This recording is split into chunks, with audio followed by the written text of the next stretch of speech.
Alo.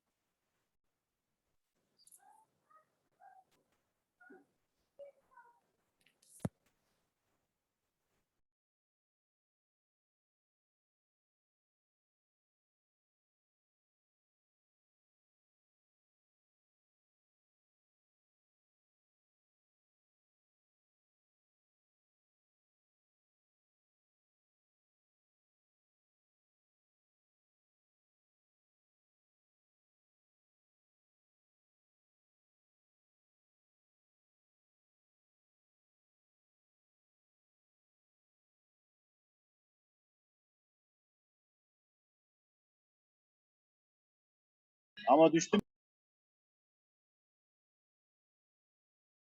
Ama bağlamak yok. Yandın.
Nirvana, më fani, nuk dëgjohesh Nirvana.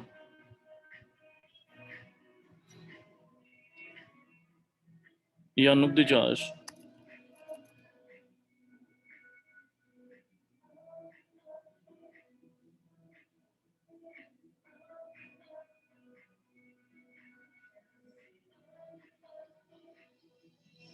Po tani dëgjon? Tani po. Nëse është e mundur, mund të fillosh nga fillimi se të gjithë pas kanë ta. Dova mesazhet. Nuk Okej. Shikojnë ndjes. Okej, jo, faleminderit juve. Okej. Si fillim ju uroj mirëseardhje të gjithëve. Ju falenderoj për prezencën dhe për interesin tuaj për bërë pjesë e këtyre dy sesioneve që do zhvillohen në kuadër të Konventos Kombëtare për Integrimin Evropian. Unë jam Nirvana Deliu, nga Lëvizja Europiane në Shqipëri, pjesë koordinatore e konventës gjithashtu, sidomos me fokus grupin e punës 2 që ka në fokus kapitulli 24, grupi i cili jemi mbledhur edhe sot për zhvilluar këto dy sesione. Në të parë, dua të falenderoj Shkollën Kombëtare të Avokatisë, Denardin dhe zonjën Engeleda për prezencën e tyre, për asistencën dhe për bashkëpunimin që patëm së bashku për të realizuar këto dy sesione. Gjithashtu, dua të jap dy fjalë për atë se çfarë është Konventa Kombëtare për Integrimin Evropian. Është një platformë, një iniciativë e nisur nga EMA në fakt që në 2014 në bashkëpunim me SlovakAid Policy Association,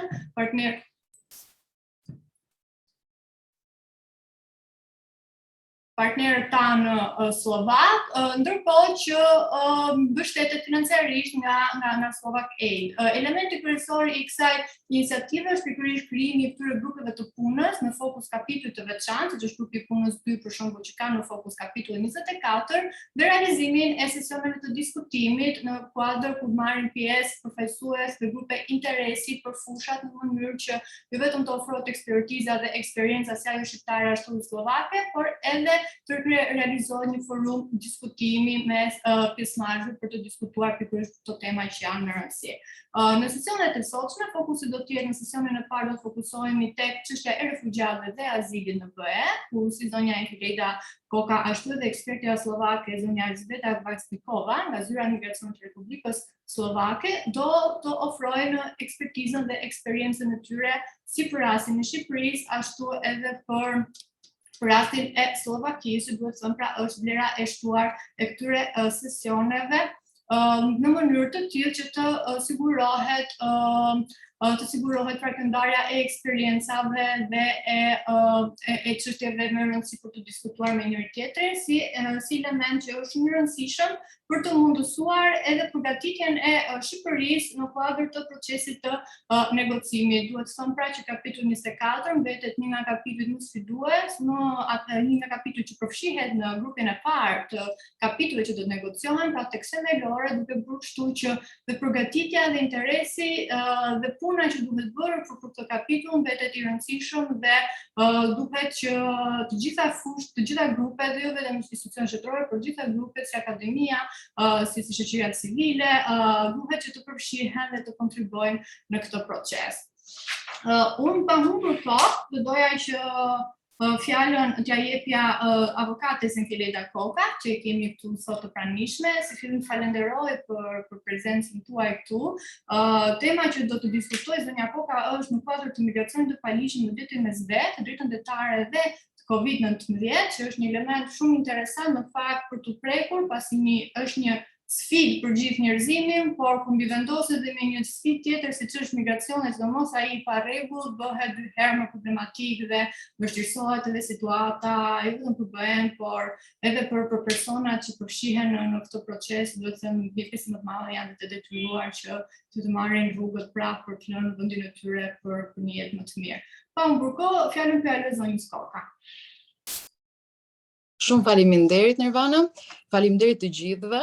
Doja të përshëndesja në gjuhën shqipe si fillim dhe pastaj, siç edhe ju e dini sipas programit, prezantimi do bëhet në gjuhën angleze. Kështu që po vazhdoj direkt në gjuhën angleze, besoj se dhe shumica e pjesëmarrëve më kuptojnë më mirë kështu. Hello everyone. Më falë zonja Koka, thjesht një sqarim për secilin që dëshiron të dëgjojë në gjuhën shqipe, ka mundësinë e përkthimit. Tek butoni interpretation do ta keni poshtë, zgjidhni gjuhën gjermane në mënyrë që pjesën anglisht ta dëgjoni në shqip. Faleminderit dhe ndjes. Shumë faleminderit, pa problem. Unë po përdor edhe dy monitore njëkohësisht, kështu që sa edhe jap të tjerëve mundësinë, po bëj edhe një share screen, besoj se më lejohet.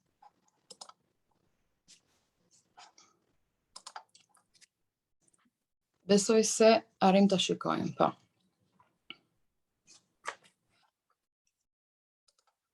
Në rregull.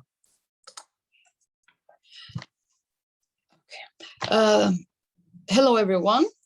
Today we're going to discuss migration, and as Nirvana rightly said, it is a hot issue. It has been for many years a hot issue for Europe and as well for many other countries globally. I've been studying migration, especially irregular migration, for a decade now, since it started especially in 2011. It was a problem. We all probably remember the Arab Spring, and where migrants came, not the usual way of migration, which human smugglers always found ways were quite expensive, and also safer ways to bring migrants into Europe or other countries which it was more attractive to them. But what we noticed in the last decade was that the migrants weren't arriving anymore into safe ways, but they came into irregular ways of traveling. And the most irregular way was the one, especially in the Mediterranean Sea, which they saw something new from 2011 to date. And this continues to be quite a problematic issue for Europe and for other countries.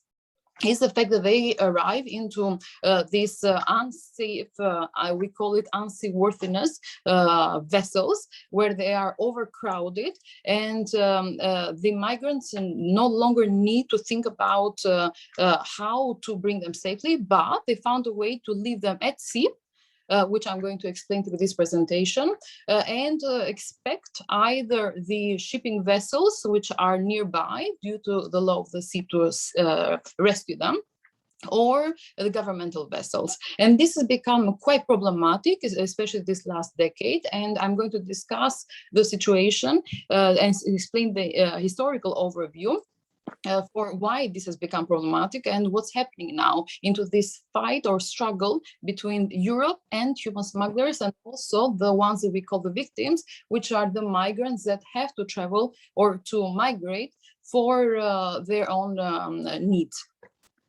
The discussion or the theme that that is going to be under discussion today will be about especially the COVID changes, and the situation from 2011 to date. So quickly, I will discuss the history so that you will understand what exactly is happening with Italy, Malta, and Libya lately, and this wonderful collaboration that they are doing right now. From 2011, the boats kept on arriving with overcrowded migrants. In these boats, we had not just migrants for economic purposes, but also refugees, individuals that were in need of money for humanitarian purposes. They all came in one boat. Now, the thing is that once they pass the Libyan waters, especially Libya is a country of transit, and majority of these irregular, we call them irregular because they all are in one place, one situation, and they all represent different needs. So they come not into regular means of travel, but they get into a boat and they are left stranded there in the Mediterranean Sea. And in this situation, once they pass the Libyan waters, the territorial waters, all the human smugglers teach them, these irregular migrants, what to do without a captain of the ship. They have to handle it themselves once they pass the Libyan territorial waters. And once they are out there in international waters, which normally it's beyond the 12 nautical miles, then all they have to do is ask for rescue. Now, any vessel that is nearby, either NGO vessel or any other vessel that happens to be private vessel to be nearby or governmental one, have to respond to the call for rescue. This is what the law of the sea is about, and this is an undeniable right which they have to be rescued. And once rescued at sea, now here is a trick where either international, well, depending on who is rescued. Varet gjithmonë se kush I shpëton. Këta individ që janë shpëtuar, që janë migrant, duhet të kthehen në një vend të sigurt. Sipas të drejtës ndërkombëtare, të drejtës detare, parashiko. Is that they have to be returned to a safe place of disembarkation.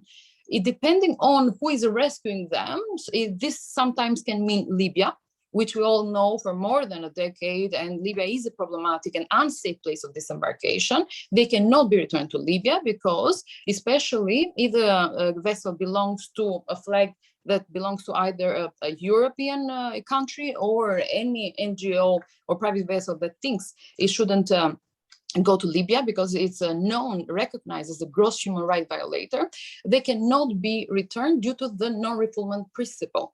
And the same thing happens now. What happens since they cannot go to Libya, they need to either go to Italy or Malta. But there are certain rules into where to disembark them.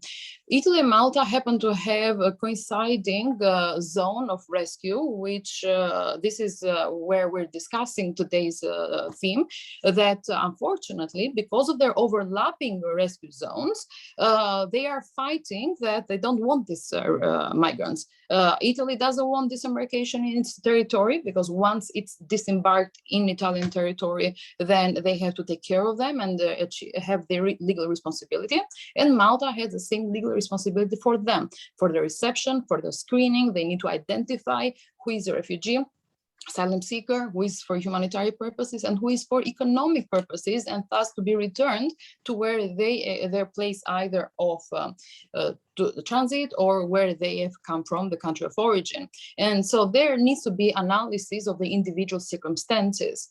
Now, to prevent all of this, this has happened for many years. With the COVID-19 situation, the pandemic, what Italy, Malta, and Libya did, they did a nice cooperation in April 2019, together, almost in the same, within a few days, they declared their ports as unsafe due to COVID-19. And according to their decrees, this wasn't even through their parliaments, it came out as a governmental decree preventing any boat that has rescued irregular migrants with a foreign flag to be disembarked in Italy. And then Malta followed by saying that its port is also unsafe due to COVID. And then a few days later, Libya also declared its port unsafe due to their civil, especially situation and their civil conflict.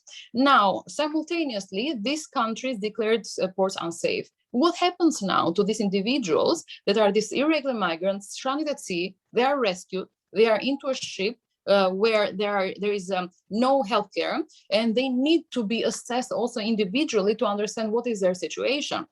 Now, what has happened is that, first of all, Italy no longer is saving them through the governmental ships. They're avoiding, and they're doing as if, or they're delaying disembarkation. This has caused a lot of loss of life at sea, because due to their travel situation, people are dying. They're also preventing NGOs from saving them or from allowing them disembarkation to Italy or Malta. They're saying go back to Libya. Now, going back to Libya, the captains of the ships are also penalized because of the non-refoulement principle, which also belongs to, and also it's a duty that the captains have to abide by. So we are in a situation where first Italy is at Malta and also Libya, but we're discussing mainly Italy and Malta, are preventing these individuals from receiving medical care. And of course, this is definitely a human rights violation, because they cannot discriminate the migrants and compared to their citizens and the people that are resident in their places. And also they are cherry picking the disembarkation. Some people can disembark to Italy, obviously that is safe for them, but not the irregular migrants and NGOs. And also they are not providing asylum and immigration law, they're not implementing them, which into these irregular migrants on sea, and they're stranded out there without anyone taking responsibility for them. So this is a violation of the right to asylum, a right to life, right to rescue, and also the prohibition of the non-refoulement principle. Sorry, just a second until maybe this is responding. The next slide. Okay, so this happened in April 2019. And what is the situation now? What is to do with these individuals? No one is taking responsibility. All Italy is saying is that Italy is no longer able to protect these individuals, whoever comes, because of the pandemic. Now, the justification is definitely not a justification that we should accept. It's definitely a violation. This is an excuse just to stop the rescue operations. Why is this happening? At this time, Italy had evidence that at least 10 boats were went from Libya and were coming to Italy and Malta. In order to prevent them, they just declared, they found a genius way, they thought, but that doesn't mean that that is going to be justified under international law to prevent them from disembarking into Italy and Malta. I'm sorry, I'm having a situation with the slides. It's somehow a little bit slow when it comes to me going to the next slides. Okay, here we go. So the evidences about this, at least 280 migrants coming by and being intercepted. Now, in order to stop them, they did this with a decree. The law still stands. What Italy did, and Malta as well followed, is trying to stop the NGOs, because of course governmental vessels stopped rescuing. The NGOs, and especially people that believed into human rights protection, started to finance NGOs in order to protect and to save these people at sea. And since this was private financing, Italy couldn't stop them from getting out there, especially in COVID times.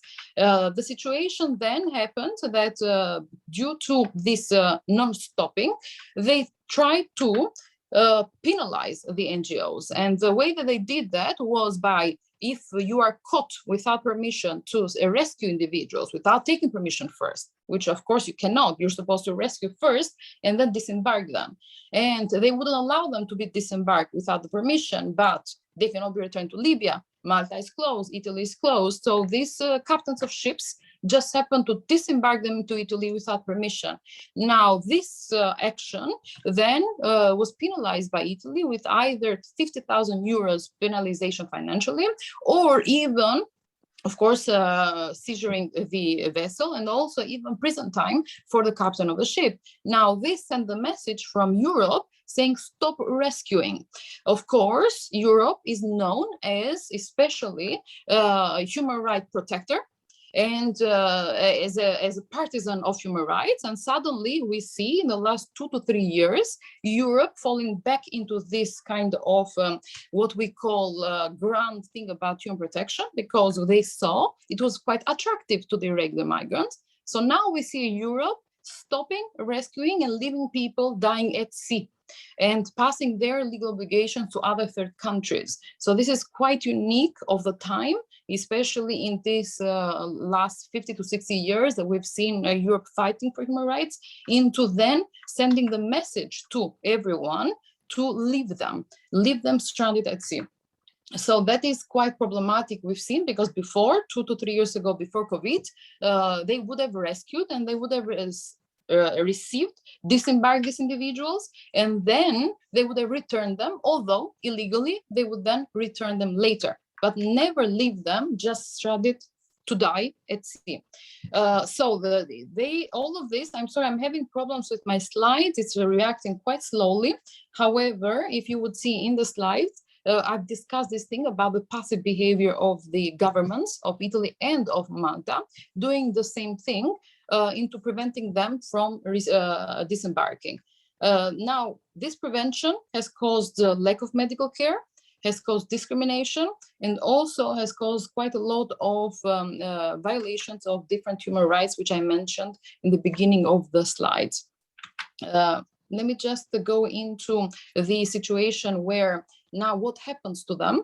Unfortunately, by being stranded at sea, these individuals, all they have to do is now take, especially NGOs, take permission from the government, which of course they're picking and choosing. The government of Italy or Malta is only accepting if other countries do ad hoc, we call, arrangements for them to then transfer these individuals to the other countries, which of course this means a few days where they are left out there to suffer without any medical care at sea in a ship. This is not called a safe place of disembarkation, nor is a ship, according to all the different human rights cases that we've had so far, not considering it as a safe place to stand or to be stranded at sea. And we've had also quite a lot of violations of these cases, but Italy, although it has been the state where the European Court of Human Rights has kept on declaring Italy as a violator, unfortunately, it hasn't stopped. And we've had the former Interior Minister, Matteo Salvini, which he became the partisan, we call it, into stopping all of this incoming, because it was a huge financial cost on Italy. And although he considered them a threat to national security, but the Italian courts didn't agree. They kept on, especially, which is quite good at least to see that even in times of pandemic, the Italian courts have standed strong and have prosecuted Matteo Salvini, although he was part of the government, and even the Senate took out his and lifted his immunity for him to be prosecuted, because many migrants died at sea due to his policy of them being a threat to national security. Now, even the Italian court, once they're stranded at sea, they took permission from the Italian court to be disembarked. And although the Italian court has accepted that these individuals cannot be returned to Libya, these individuals should actually be returned to a safe place. It was the Italian Cassation Court in its latest, in 2020 case, decision, holding that these individuals should receive medical care and should return to be disembarked to Italy, and Italy cannot declare its ports unsafe. Although this happened, still the Italian government is not respecting, and still individuals are being stranded at sea to date. And all of this, according to their justification of COVID pandemic. So there have been many violations from Italy and Malta. Unfortunately, due to the pandemic, we all understand that the pandemic has been difficult on everyone. However, still, as the courts also have taken their decision and spoken for these individuals, still it is not normal, and it's still a violation where they should do their best to provide this medical care and also abide by their legal responsibilities under the asylum laws. in this case. This continues as it has been continuing for more than a decade now.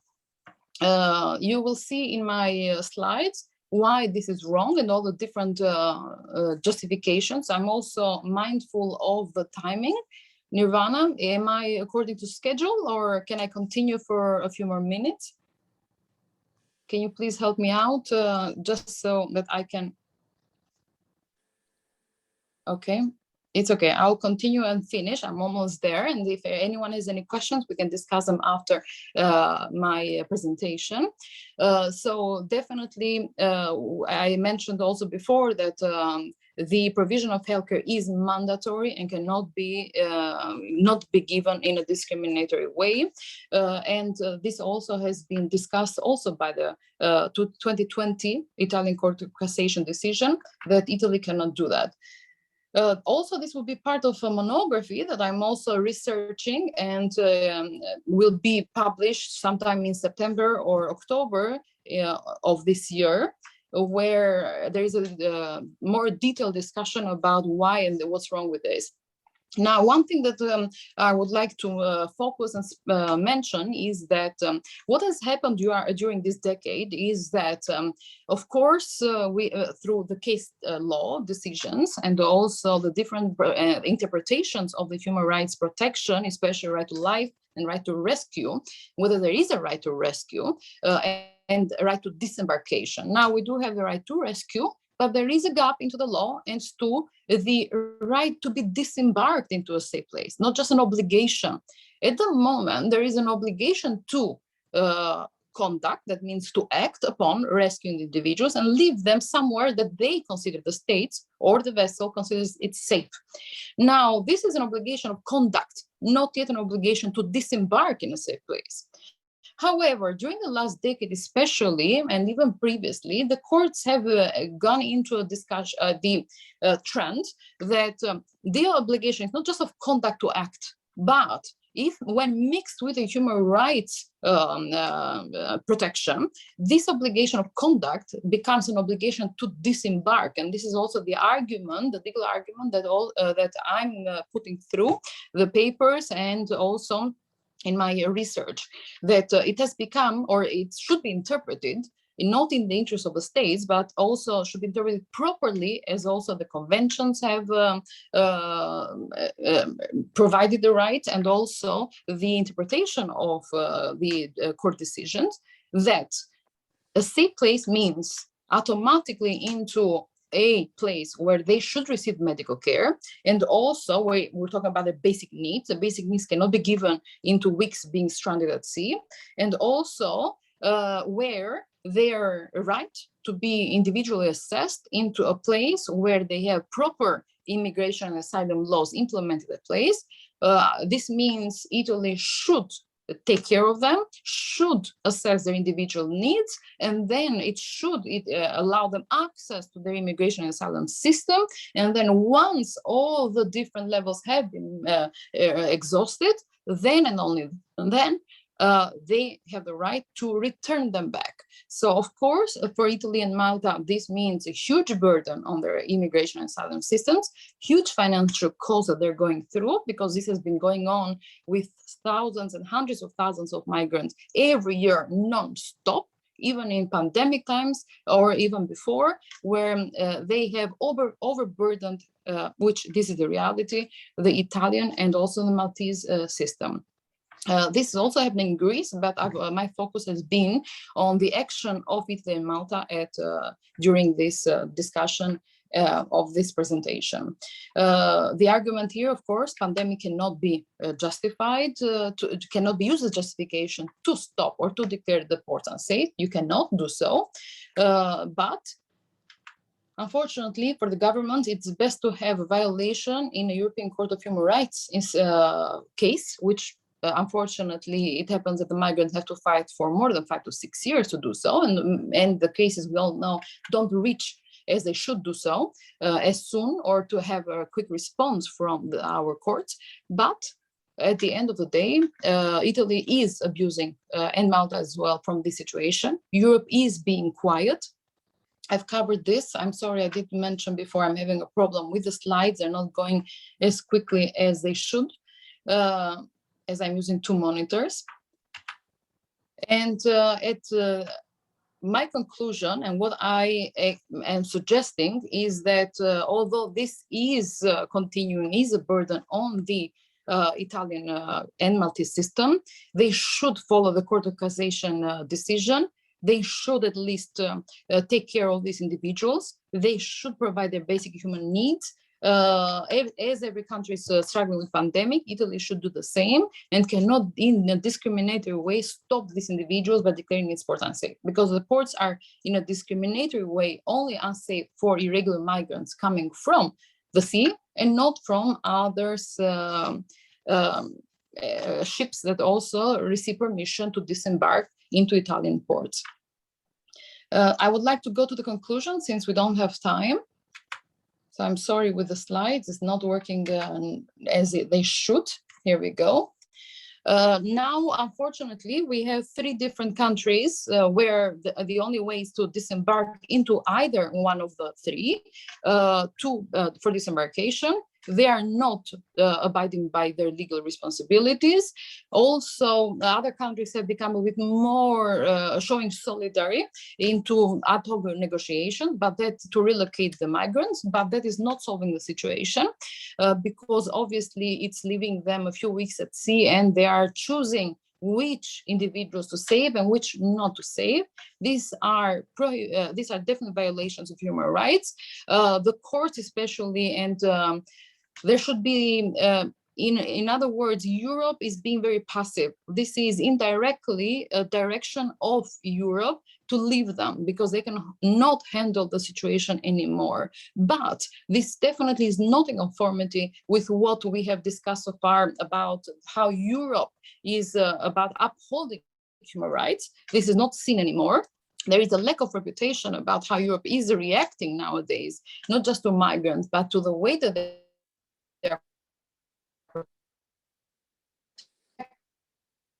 and dealing with the pandemic. However, should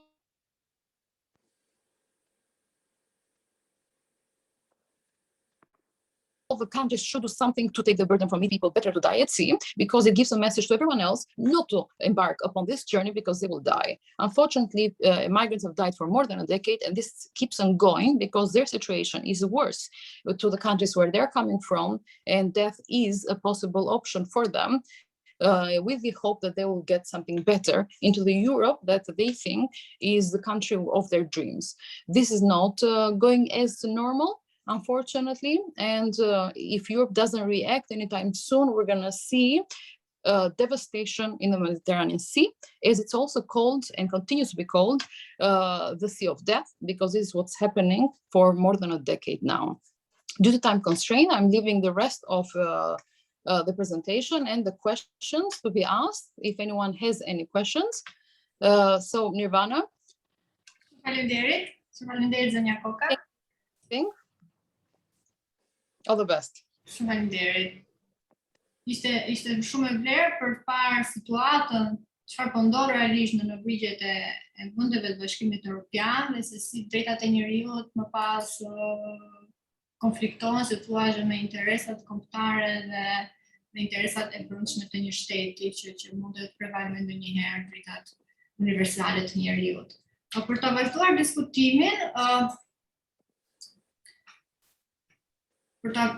diskutimin, lutem Angelita, nëse mund të bësh, okay, mund ta bëj un stop share, që të kemi mundësi që edhe zonja Pansnikova, nëse ka një prezantim të saj, mund të bëjë gjithashtu share screen.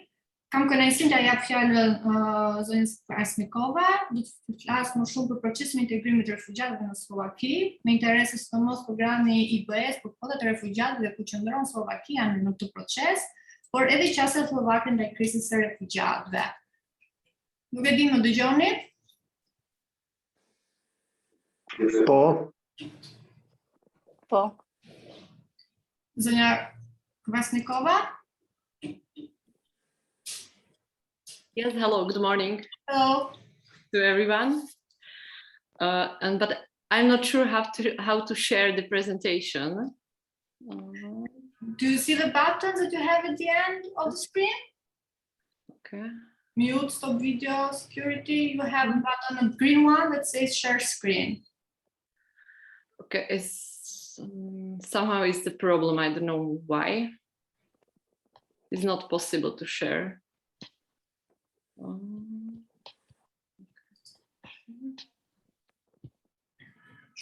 Okay, let me see if you have sent the presentation to me so I can share it and then I can. Yes, please. Move the slides.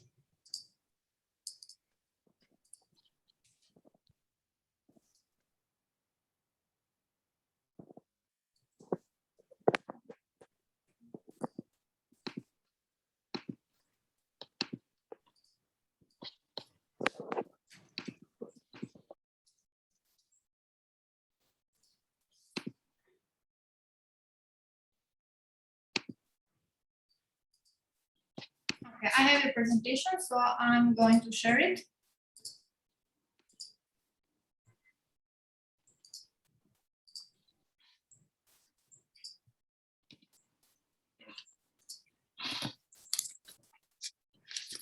Do you see it? Yes, yes. Okay, perfect. Okay, so good morning to everyone. So my name is Alžbeta Kvasničková. I'm working on Department of Migration and Integration of the Migration Office of the Ministry of Interior of the Slovak Republic. So today I'm going to speak about the international and European documents that asylum policy of the Slovak Republic is built on, as well as about the asylum procedure and forms of protection that Slovak Republic provides. Also about the integration of beneficiaries of international protection in Slovakia, and lastly about the solidarity through which Slovakia has put efforts to reduce migration pressure. So about the international law. So speaking of the implication of international law on asylum policy in Slovakia, Slovak asylum system is based on the convention relating to the status of refugees of 1951, so-called the Geneva Convention, and the protocol relating to the status of refugees of 1967. The protocol is from New York. Slovak Republic has adopted definition of refugee in line with the Geneva Convention, Article 1A, to be specific into its act on asylum. And as well, Slovak Republic has also adopted provisions of Geneva Convention of exclusion relating to the status of refugee, defining the cases in which asylum is seized according to the Article 1, C, D, E, and F of Geneva Convention.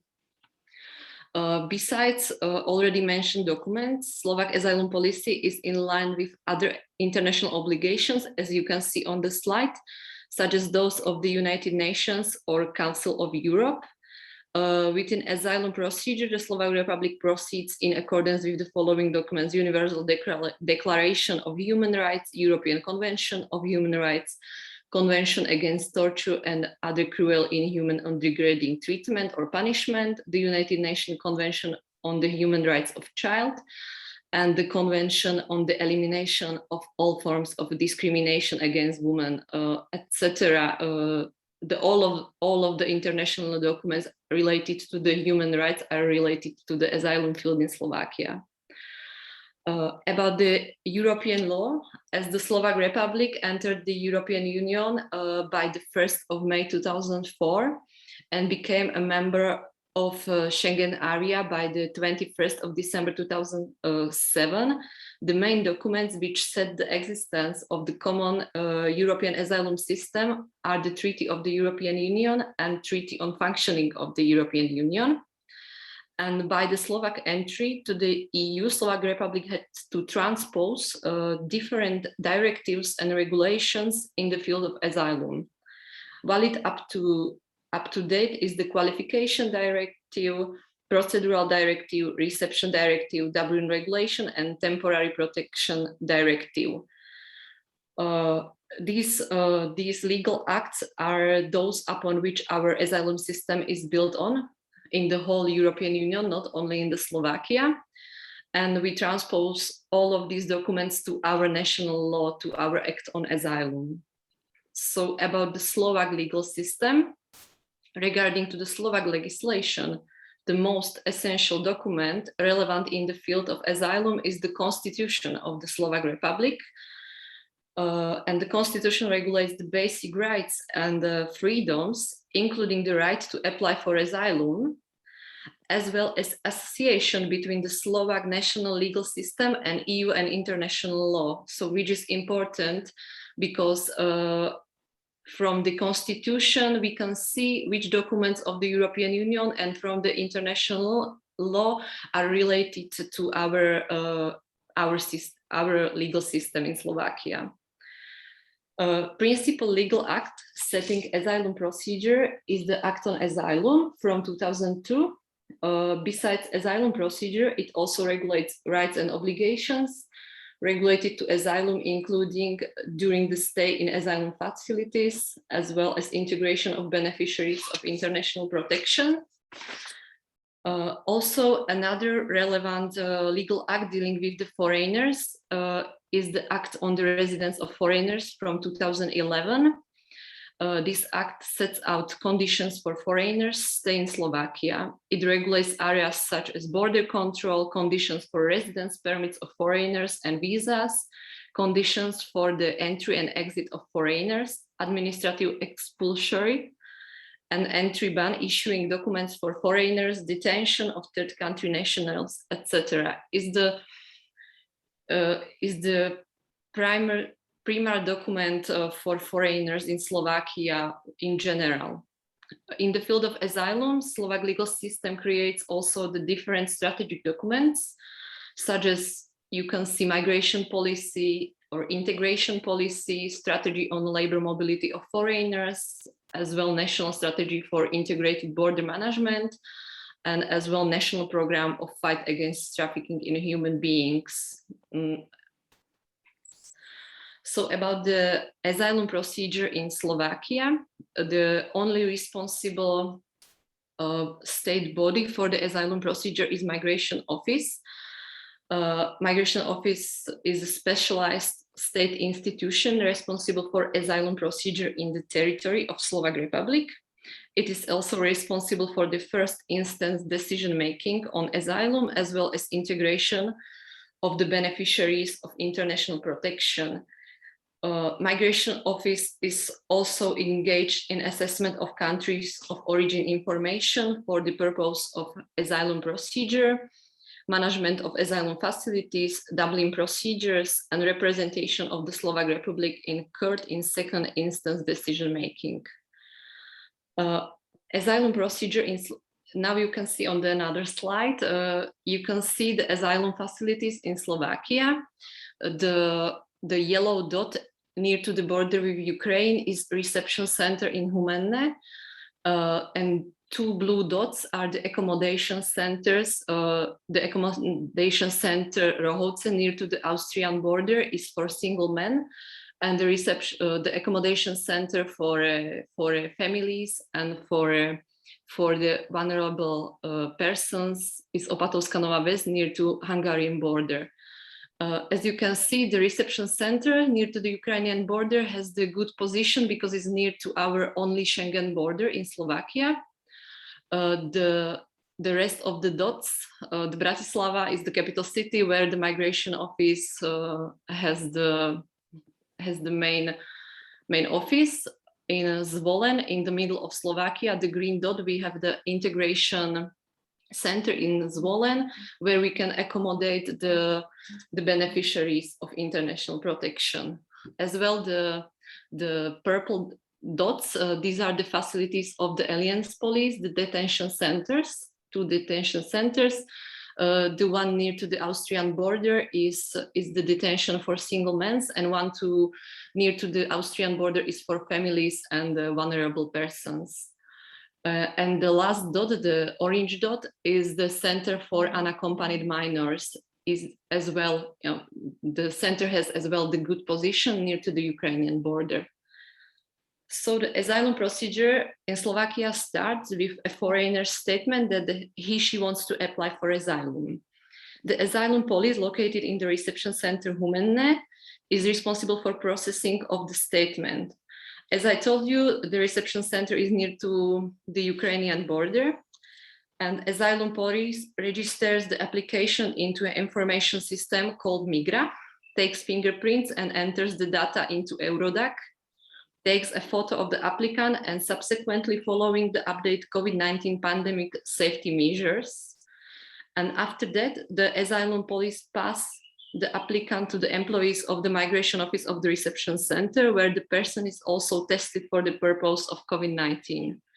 After receiving a negative test of COVID-19, the person is taken a blood sample for HIV and hepatitis examination, and is also done a Röntgen examination of lungs for the purpose of tuberculosis examination. After that, the applicant receives a basic clothing package and items of personal hygiene. During the stay in the reception center, entry asylum interview with the applicant is carried out. Social workers of the center set up documentation of the applicant in a form of social profile. So when the medical examination results are issued, which usually takes up to 1 month, the person is moved to the accommodation center. As I told you, one of these to Rohovce, where are the single men, or to Opatovská Nová Ves, where are the families or vulnerable persons. So in Slovakia, during the stay of applicants in asylum facilities, they are ensured accommodation, meals, urgent healthcare, basic hygiene items, clothing, pocket money, and pocket money. In terms of services, Slovak Republic, Slovak language classes, cultural orientation classes, social, psychological, and legal counseling, as well as free time activities, including music and art therapy, are provided in asylum facilities. And also during the whole asylum procedure, free legal advice and legal representation is provided to the applicants. And all of these services are provided by the migration office or by the NGO with which migration office has signed a contract. The project pursued by the NGO focus on provision of services in asylum facilities is financed from the Asylum Migration and Integration Fund up to 75%, and by the 25% is financed from the state budget. And between the years 2020 and 2021, the project was financed by the amount of $1,200,000 euros. Sorry. First instance asylum procedure should last no longer than 6 months. However, in complicated cases, this period may be extended. This period is from the procedural directive from the European Union. Asylum procedure may end up by a positive decision or negative decision. In a case of negative decision, the applicant may lodge an appeal up to 15 days from receiving the statement of decision on asylum. But in the case of the positive decision, there are 3 forms of positive decision in Slovakia. The first one is asylum. The second one is subsidiary protection, or subsidiary protection and asylum for the purpose of family reunification. And in some specific cases, it can be asylum on humanitarian grounds, is the national status of the Slovak Republic. So in the following slide, you can see the scheme illustrating asylum procedure in the Slovak Republic. I think that after the presentation, the organizer can send you the presentation and you can see the scheme. So about the definition of asylum, as I told you on the beginning, is the same as the definition of the refugee status in Geneva Convention, according to the Article 1A of Geneva Convention. So with well-founded fear of persecution on the grounds of their race, ethnic origin, religion, holding of particular political opinion, membership of particular social group, and owing to such fears is unable or unwilling to return to this country, or is persecuted in her country of origin for exercise of political rights and freedoms. For the subsidiary protection, the definition of subsidiary protection is from European law. So the definition is the protection is granted if there are serious reasons to assume that the applicant would face a real risk of serious harm if returned to her country of origin, imposition of a death penalty or its execution, torture or inhuman or degrading treatment or punishment, or serious and individual threat to life or integrity of person by reason of arbitrary violence in situation of international or internal armed conflict.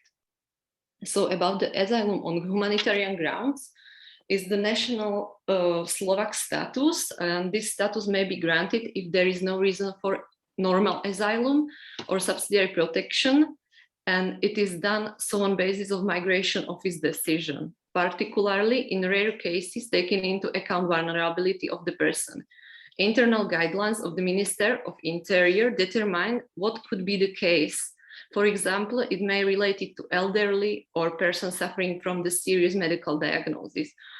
For example, we granted the asylum from humanitarian reason to one lady from Ukraine, which and she had a cancer, and it was not possible for her to apply for healthcare in Ukraine at that time. So this one is an example of this status. Also, the foreign police can grant similar status in Slovakia, a tolerated residence according to the Act on Residence of Foreigners, which is equivalent to Duldung in Germany.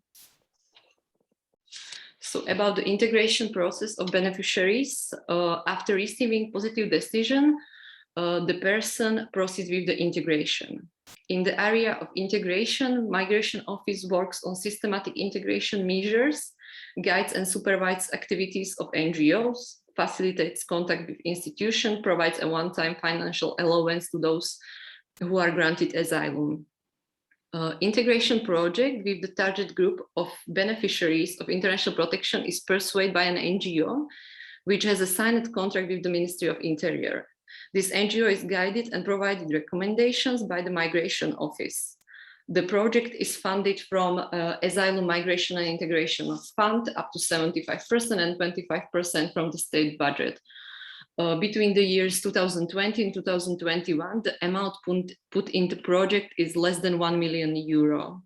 So the beneficiaries of international protection have the same rights as citizens of the Slovak Republic, except the right to vote in parliamentary and presidential elections. But for example, they have a right to work right away without any work permit. They receive the same healthcare services as Slovak citizens, as well as state social benefits. They can also study for free. They can apply for a passport and have also right to vote in regional elections. Within the integration project, the beneficiaries are provided with the following services, with the financial support for 6 months, which is approximately €300 per month. In the case of vulnerable person, they can prolong the financial support.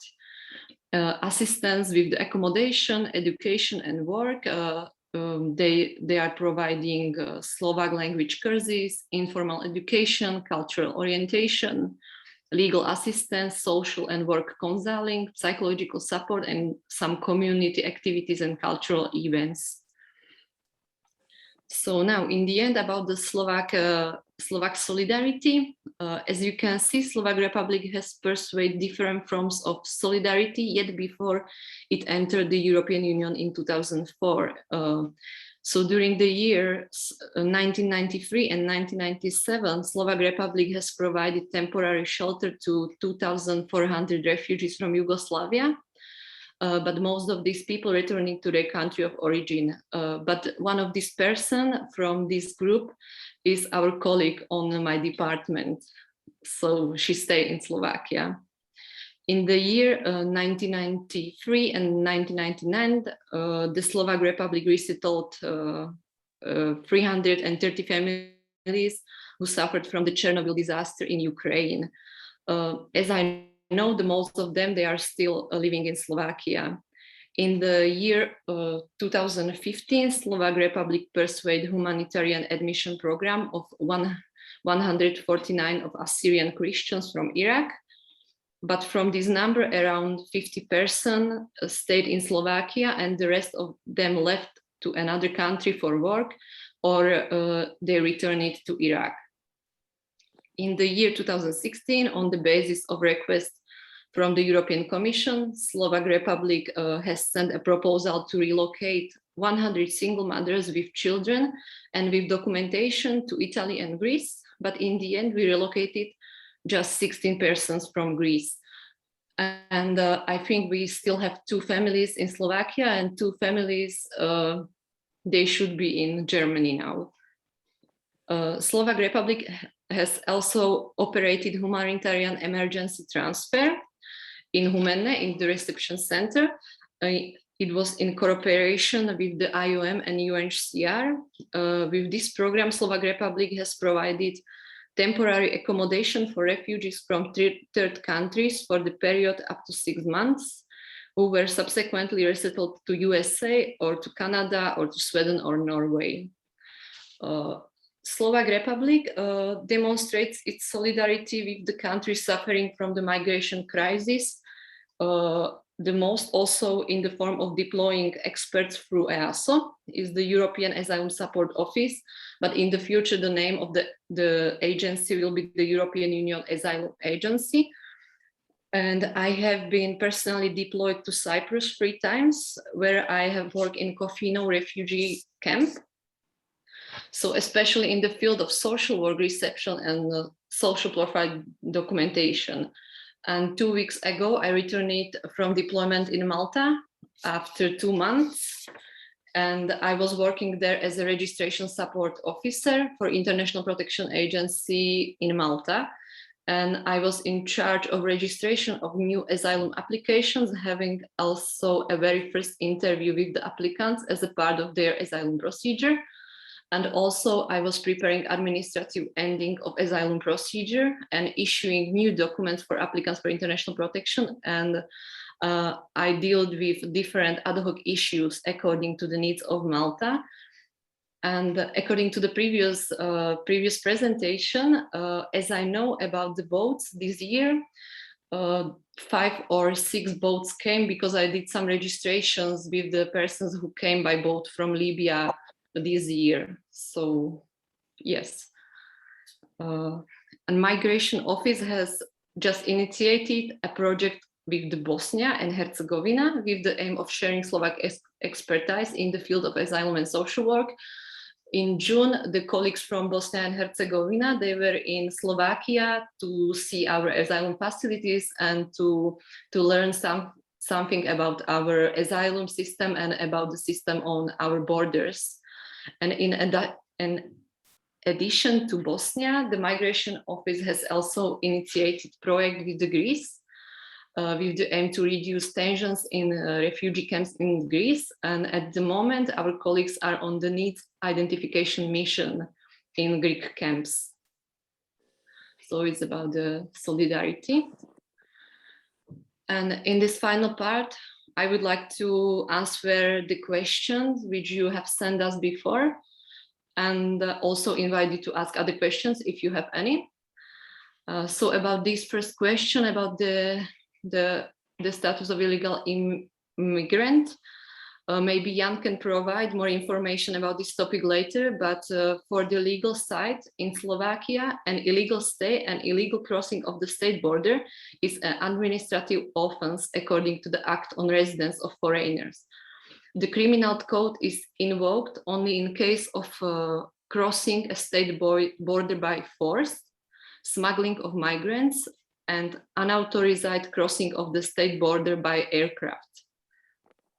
So from my opinion, we are not using that some person can be illegal, only the act can be illegal, not the person. So it's from my opinion, and I think we are using this definition in Migration Office as well. So for the second question about the saving migrants on the sea, so it is indeed a peculiar question, and there is a fine line to distinguish between genuine help to person in distress and smuggling, a conduct of persons that fully fills the material conditions of the crime of crossing a state border by force in case of Slovakia and Ukrainian border, but regarding the special situation at the sea, there is an international maritime law to be followed, especially UNCLOS and SOLAS. And to my knowledge, there has not been a broad political or legal debate regarding this topic. However, the main point is disembarkation of rescued persons, if it should be the nearest safe harbor. And about the situation on the border with the Ukraine, we have the readmission agreement with the Ukraine. And about the statistics, we send, in 2019, we sent back to Ukraine 149 persons, and in 2020, 89% we sent back to Ukraine through this readmission agreement. And about the next question about the quotas, as I told you, so we relocated 16 persons from Greece. And but for now, the program statement of the new Slovak government has a clear answer that the Slovak Republic rejects the policy of compulsory relocations, and the decision to grant asylum must remain within the competence of the member state. So is the decision of the government. And the last question is that I think that we respect their decision because we don't have a sea, so it's not, this topic is not related to the Slovak Republic. So thank you very much. And if you have any questions. Faleminderit. Ishte një informacion shumë interesant dhe shumë praktik për të kuptuar se si në Slovaki funksionon procesi i azilit dhe më pas dhe integrimit të azilkërkuesve dhe refugjatëve. Besoj të dyja prezantimet ofrojnë informacion të detajuar, interesant dhe praktik që besoj do të ketë tashmë mundësi për pyetje dhe komente nga të pranishmit. Mund të shkruani tek chati nëse dëshironi, ose mund të merrni fjalën në gjuhën shqipe ose në gjuhën angleze. Si ta keni ju më lehtë dhe më mirë.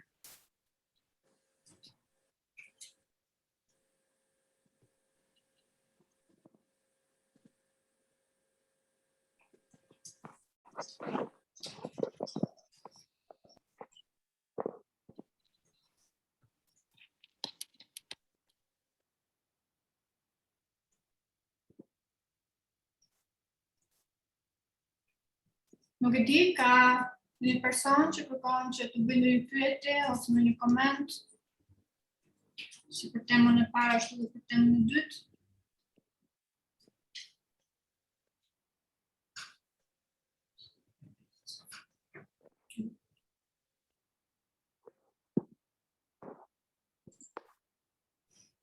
Okej, gjithsesi, edhe duke qenë që do të jetë edhe sesioni tjetër, pak minuta më vonë do filloj sesioni tjetër, mund të nxiteni edhe nga diskutime që do të jenë aty, nga dy ekspertët të tjerë, zoti Benar Veshi dhe zoti Orlovski nga Slovakia, dhe mund të përmbledhim pyetje gjithashtu në fund. Gjithashtu, duke qenë që unë do e mbyll këtu dhe më pas do të jetë kolegu im Gledis që do të moderojë sesionin tjetër të kësaj dite, unë do doja që të ofroja një informacion shumë të shkurtër në lidhje me procesin e integrimit të migrantëve në Shqipëri.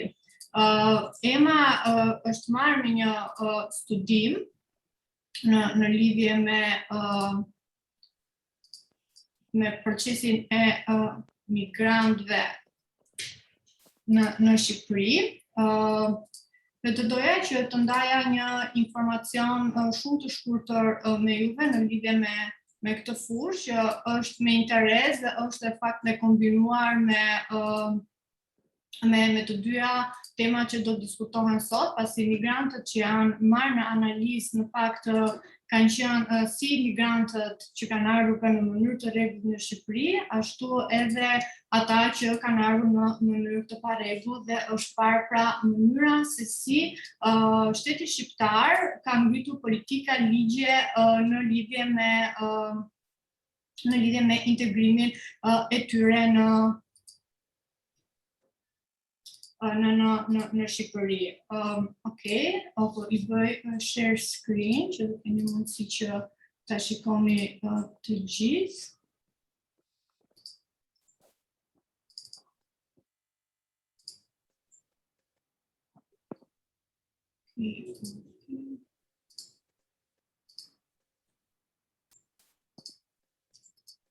Arrini ta shikoni të gjithë?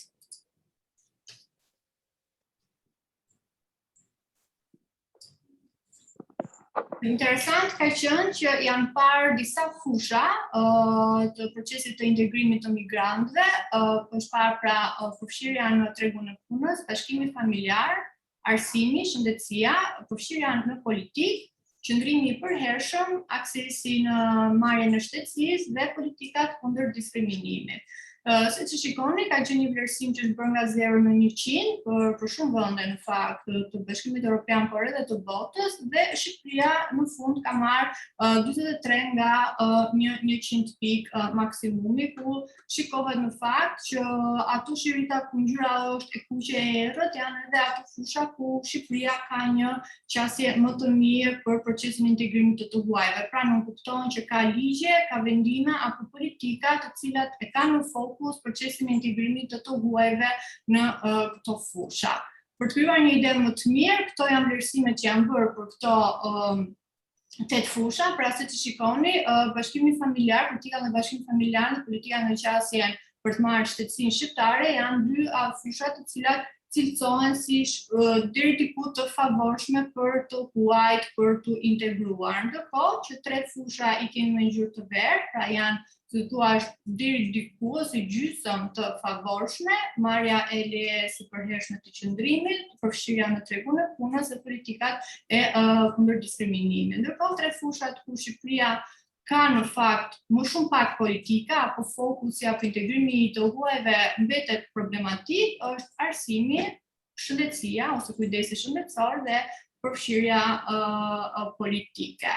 Nëse do të bënim një krahasim në fakt të Shqipërisë me Bashkimin Evropian, siç mund ta shikoni nga grafiku, vihet re që në disa fusha Shqipëria mund të cilësohet se ka politika më të mira se Bashkimi Evropian, siç është bashkimi familjar, ku Shqipëria është kjo me pikën me vizën blu, BE-ja është me vizën portokalli, duke parë që në bashkim familjar dhe në qasje ndaj shtetësisë, pra ndërmarrjen e shtetësisë, politika për marrjen e shtetësisë shqiptare janë më të favorshme për të huaj se sa që janë në Bashkimin Evropian. Ndërkohë që për fushat e tjera është në Bashkimin Evropian ai që ka politika më të mira se sa Shqipëria.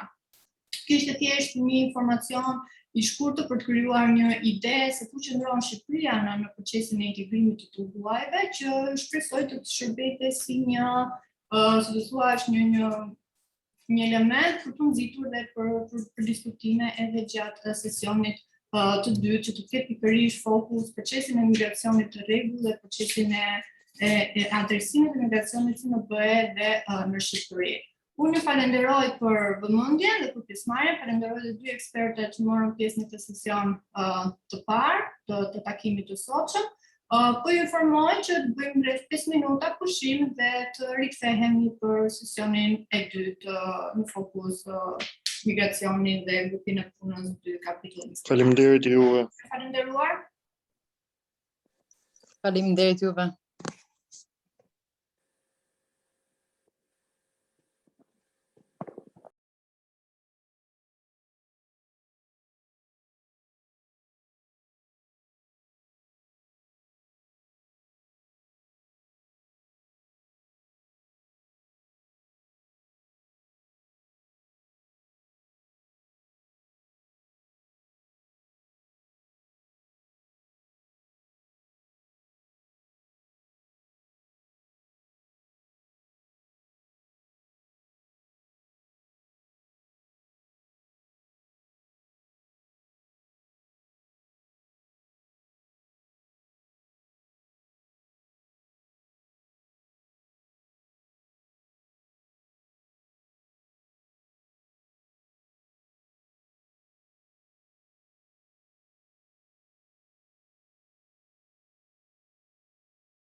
Atëherë përshëndetje, mund të fillojmë.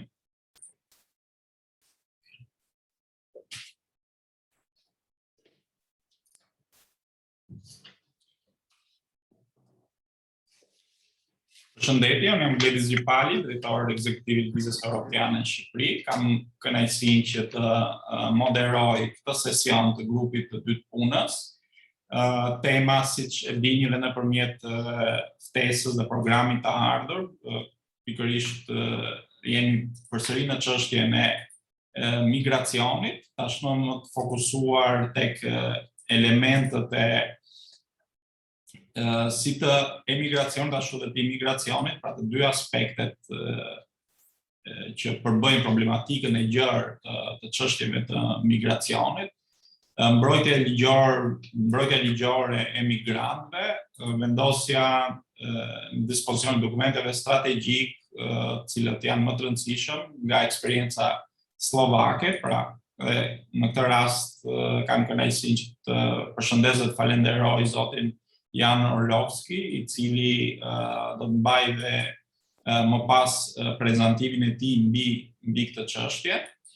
Ndërkohë që fillimisht do të kemi zotin Denard Veshi, i cili vjen nga UNI, nga Kolegji Universitar Bedër, gjithashtu dhe ekspert i çështjeve të migracionit si në BE ashtu dhe në Shqipëri, i cili do trajtojë perspektivën qoftë shqiptare, qoftë europiane, nga ato aspekte të cilat janë lidhen me çështjet sociale, ekonomike apo dhe kulturore, që gjithje më shumë vitet e fundit kanë qenë me interes, kanë qenë pjesë e debateve edhe në nivel europian, po ashtu pjesë e diskutimeve dhe politike të njësër shtetesh, ku ka pas dhe përplasje midis trajtimit migracionit, mënyrës se si trajtohet qoftë nga ana ligjore, por dhe politikisht, problematika e migracionit. Gjithashtu do të prezantoj dhe nivelin e harmonizimit të legjislacionit shqiptar me ligjin e Bashkimit Evropian. Mbas dy prezantimeve, po dhe ndërmjet tyre, nëse keni pyetje, jemi të lirë, qoftë nëpërmjet chatit, qoftë dhe nëpërmjet marrjes fjalës dhe bërjes pyetjes apo komentit në mënyrë të drejtë për drejtë. Atëherë, kam kënaqësinë t'ia jap fjalën zotit Denard Veshi. Përshëndetje Gledis, përshëndetje të gjithëve, më dëgjoni? Po, dëgjoni. Faleminderit për ftesën. Unë quhem Denard Veshi.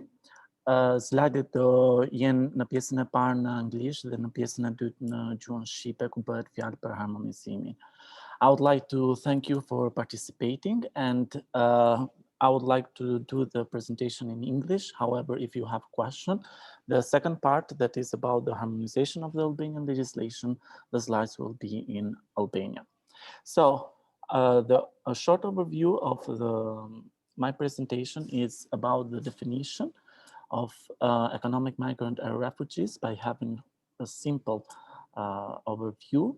Then I'm going to underline the fact that within illegal migrants, we can have two different groups. And then which are the variables about the refugees deciding to come from their countries to Europe, and at the end, the refugee impact in the host. Evropë dhe gjithashtu kemi edhe nga ata refugjat që kanë menduar të qëndrojnë në vendet e destinacionit. Harmonization of the Albanian legislation with the EU law, in particular with Evropiane, veçanërisht ligjit shqiptar të vitit to give some conclusions. My main focus will be regarding the second part, regarding the harmonization, because I think that the first part, the problematic that the refugees and illegal migration has given in the EU, has already been quite covered by my colleague. However, one of the main articles that is about the Refugee Convention is about the definition of refugees, which we're going to find in Article 1A, Section 2, which speaks about the well-founded fear about 5 different groups, which is race, religion, nationality, particular social group, or political opinion. Then, The main question is there any right to asylum according to international law? And while there is a right for refugees to ask for asylum protection, there is no obligation for states to give asylum protection. This is why it is called as an empty right. So here I have given you the overview of the EU 27 regarding right to asylum in their national constitution. And as you can see, there is the possibility to have the right to asylum protected in their national constitution in the majority of the EU member states. In addition to the international law, the countries that are part of the EU have also the subsidiary protection. In addition to that, other categories of international protection, as we saw also in the case of the presentation of our colleague from Slovakia, can be given.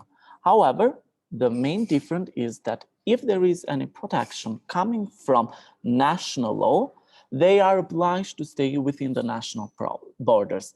But the problem is that within the EU, there is no formal borders. So therefore, some citizens can ask international protection in one of the countries that allow a third protection, so for humanitarian reasons in Italy, or humanitarian grants in Slovakia, or Dulgum in case of Germany, and then they will not stay within the national borders because there is no formal borders within the EU. So this is going to create some technical problems because people that would like to make a cost-benefit analysis are going to apply for asylum protection in one of the countries that also offer a third protection. So at the moment that there is a protected person, here is a simple overview how they can ask for the protection, and if the protection is accepted, they are going to be asylum migrant. If the protection is not accepted, they are going to be illegal migrant.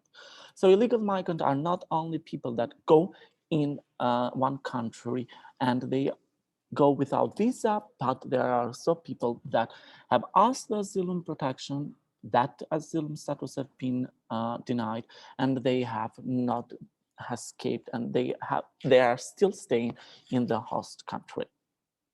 So now here I have given you visually some of the costs that refugees are going to consider at the moment that they are decide to leave their country and then to decide if they are going to apply for the refugee status or they are going to stay as undocumented migrants.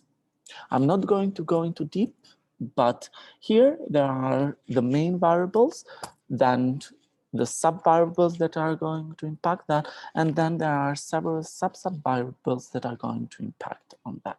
So, for example, in case of migration cost, the distance, the language, or the historical time are some of the main variables that are going to impact in the decision of refugees. If we're going to consider them as rational agents, are going to impact in the decision to leave or which host country they are going to find.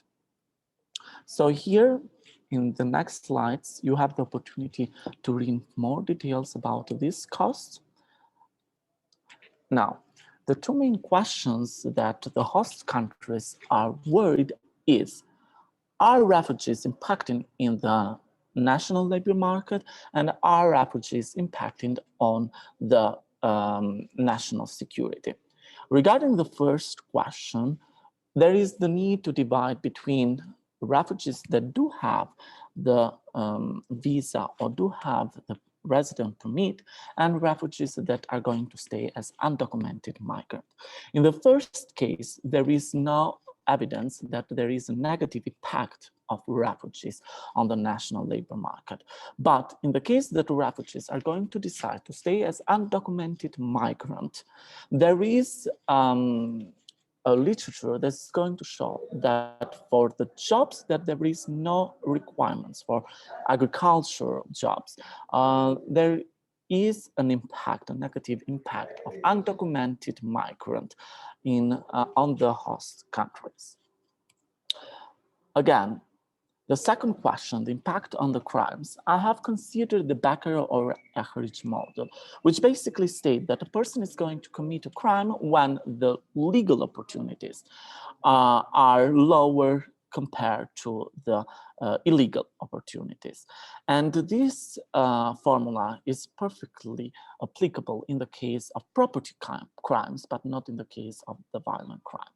So the literature is going to say that in case of refugees, there is the need still the division between irregular migrants that are going to stay in the country illegally and migrants that are going to take an asylum permit. In the first case, so undocumented migrant, there is a negative impact in the national security only regarding property crimes, while for the others, there is no at all any impact in the national security. Now, I would like to go into the analysis of the Albanian law of February 2021. So the national European asylum is divided into 4 different directives and 2 regulations. But the Albanian law 10 of 2021 included only 4 directives and a 5th one, which is about the reunification of family. So it did not include the 2 regulations. However, there is a strong similarity between the Albanian law and the EU law. So here I have taken all the 4 directives, the EU directives and the Albanian law. In the first column, you are going to see the section of the Albanian law, while in the second column, you are going to see the section of the directives. So starting with the first directive, the directive of 2013, you are going to see that there is a quite similarity, but something has been forgotten. So regarding the possibility to review the application, this has been given. Obviously, the competent is the administrative court. It is really important to say that in 2010, Albania decided to also include the administrative court. So we have 2 different courts. It is a little bit similar to the Italian and French system, but is different in the sense that at the end there is not the council of the council of state, but there is always the high court that is also having an administrative section. Now the question is, should since it is dealing with a right and not with an legitimate interest, the question is, which is the court that is competent? If the law would have not stated that is the administrative court, then we would have gone in the ordinary judge. But what has been forgotten is that the review can be taken only in front of the court if there is a party that has an interest about that. But nothing has been stated about the ex officio. However, by considering the Code of Administrative Proceeding, especially Article 108, it is underlining the fact that also the court ex officio can see the invalidity of the act, especially if there is an absolute invalidation. This is also because if we consider the cancel pyramid and what is stated in the Albanian constitution, the code is higher than the normal, the regular law. That is also the case of the law of February 2021. Regarding the second directive, the Directive 33 of 2013, there are several similarities, but there is also some lack of harmonization. First of all, regarding the precise possibility to review the decision of the National Refugee Commission, and especially there is no mechanism established for the reviewing or monitoring and stating to the Albanian parliament what is going on regarding the refugee application. While for the first problem, through the application of Article 99, Section 2, letter C, EEE, and especially Article 128 of the Albanian Administrative Proceeding Code, we can have the possibility to cover the problem that is with the fact that the Albanian Legislative forgot to put the review. Nothing can be stated about the possibility to monitor the application regarding asylum protection here in Albania. Another thing is about the directive of 2011. There are a lot of similarities. However, there are two things that are missing: the administrative cooperation, and as it is stated before, Albania has only recognize the international and EU protection, so refugee and subsidiary protection, but there is no Albanian law, no Albanian article that is going to protect refugees by giving a third protection, as it was also the case from the Slovak. So, as I stated before, the Albanian law did not include the tour regulation. However, there are several similarities about that. So the tour regulation is the Dublin 3. However, it should be stated that from May 2016, the EU is trying to pass Dublin 4, but this Dublin 4 has already been criticized by the European Parliament. However, if we are going to analyze the Albanian law and the regulation of Dublin 3, there are several similarities, and here I found some of them. But there are several problematics, because there is no establishing any hierarchy regarding which is the country that is in charge of the application for asylum protection. And in general, according to Dublin 3, in general is the first country that the asylum is going to apply for the protection. However, there are several exceptions in the case of the refugees that have a visa, or refugees that are in vulnerable group, or unaccompanied children. So again, there is another regulation that is missing, which is the regulation 603/2013, which helps the application of Dublin 3. Now, regarding the conclusion, there is a simple model that are tried to apply, and in the first case, when the refugees decide to stay or leave, they are going to consider the opportunity cost and psychosocial cost, and in the moment that they are going to decide if they are going to apply for asylum protection or they are going to stay for undocumented migrant, they are going to also consider the migration and adaptation cost. Regarding the impact that they are going to have in the national security or national labor market, it should be stated that refugees that do apply for a refugee protection and they are accepted, there is no impact in the national security on the labor market. But undocumented migrants or refugees that do not apply, or refugees that apply but their asylum protection has been denied and they still stay in the EU, they are going to impact in the labor market regarding the jobs that there is no need for qualification, and also in the regular in the crimes regarding property crimes. Regarding the Albanian law of February 2021, it is quite harmonized with the law that with the European law. However, the parts that there is a lack in this law can be taken through systematic interpretation from the Albanian Administrative Proceeding Code.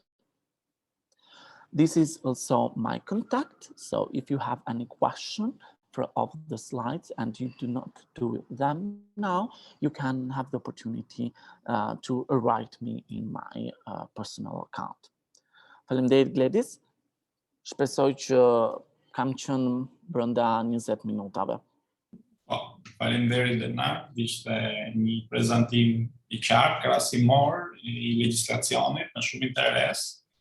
Të falenderoj edhe për qenien konciz brenda minutazhit. Do të kalojmë tek prezantimi I dytë tek zoti Jan Orlovski, I cili është shefi I zyrës migracionit në Slovaki, I cili do të mbaj prezantimin e tij mbi çështjet e migracionit në Slovaki, sa I takon institucioneve shtetërore, po ashtu edhe në shoqërinë slovake, pra në debatin që realizohet atje në lidhje me çështjet e migracionit, që siç e përmenda vitet e fundit gjithnjë më shumë kanë qenë të trajtuara dhe pjesë e debateve publike në të gjithë Europën. Më pas do të kemi mundësi për të bërë dhe pjesën e diskutimeve, pyetjeve, komenteve, çfarëdo që gjithë forcët mund të kenë. Thank you, Mr. Orlovski. The floor is yours. Thank you for joining us. Thank you so much for having me, and I really admire the patience of all the listeners, since this is quite a long session with only a 15-minute break. So I'll try to be concise and kind of like compact in order to finish early. I think when we look at Slovakia, we really don't belong among the countries who suffer from the strong waves of migrations. The last one we had in 2015 actually just brushed Slovakia in Hungary and Austrian region, which was only 10 kilometers from Slovakian border. But if you look at the number of refugees asking or requesting asylum, these are very low. My colleague Elżbieta mentioned that we had some, quite a peak in 2004 when Në vitin 2004 ku patëm diku tek 10.000 kërkesa për azil, por që prej atij viti në fakt when you look at, for example, today's Slovenia, last year in Slovenia there were 4,000 refugees, there were 4,000 applications. In Slovakia we had 282.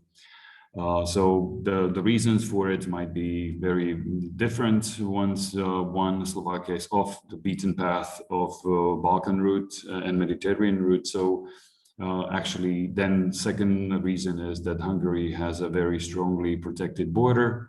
The only Schengen border we have is what Elżbieta mentioned already, 97 kilometers of border with Ukraine, which is almost nothing. When you look at the Schengen border of Romania, it's 2,000 kilometers. When you look at Italy, it's 20,000 kilometers. So we are really, I would say, in this like sheltered position of country which really has nothing to contribute in terms of real kind of like burden sharing or something like that. So that's why I see that we could do more as a country in terms of assistance. However, the political spectrum, as well as people's opinion, is very low on actually diversity and cultural differences or cultural diversity. So I would start with basically telling you about the Globsec Trends research, which was done last year and is done almost every year, and looks at 10 countries of EU, also countries who are close and far away from us. So this is me. We can move one slide further. So these are the 4 areas I should be addressing: the discourse of the state, strategic documents of Slovakia, legal protection, and skill retention policies in the country. I think the discussion was quite interesting in terms of what my predecessors mentioned from the legal standpoint. But then I think all the legal documents are being driven by other politicians or public opinion, and that has been changed quite dramatically, especially with the COVID crisis. I feel that people in general are very sensitive to any other change and feel everything is quite a threat. The Globsec Trend research, which is done on annual basis, found in 2021 that there is an erosion of trust in democratic institutions. People simply stopped believing and trusting their governments and their institutions that they are being provided the rightful kind of information. They feel that COVID measures are limiting their freedoms, and there is a lot of disinformation and hoaxes being spread around. The position of Slovakia in this whole thing is more vulnerable in a sense that Slovak population is more prone or actually more believing hoaxes than the rest of its neighbors. 56% of the Slovaks believe in things which are not based in any kind of facts, which is quite dangerous in terms of keeping the public opinion in check. And unfortunately, not even our politicians do their homework in sense of actually debunking all these misinformations. So we have still the former prime minister who is not inoculated in terms of COVID. Many opposition leaders actually are still moving and shaking on in terms of inoculations against COVID. Therefore, public opinion is really volatile in kind of believing whatever comes out. So basically the research shown a lot of regional and country differences among each other. So that's the situation in Slovakia. The state perceives migration more of a threat than an opportunity. So there is tons of populism going on.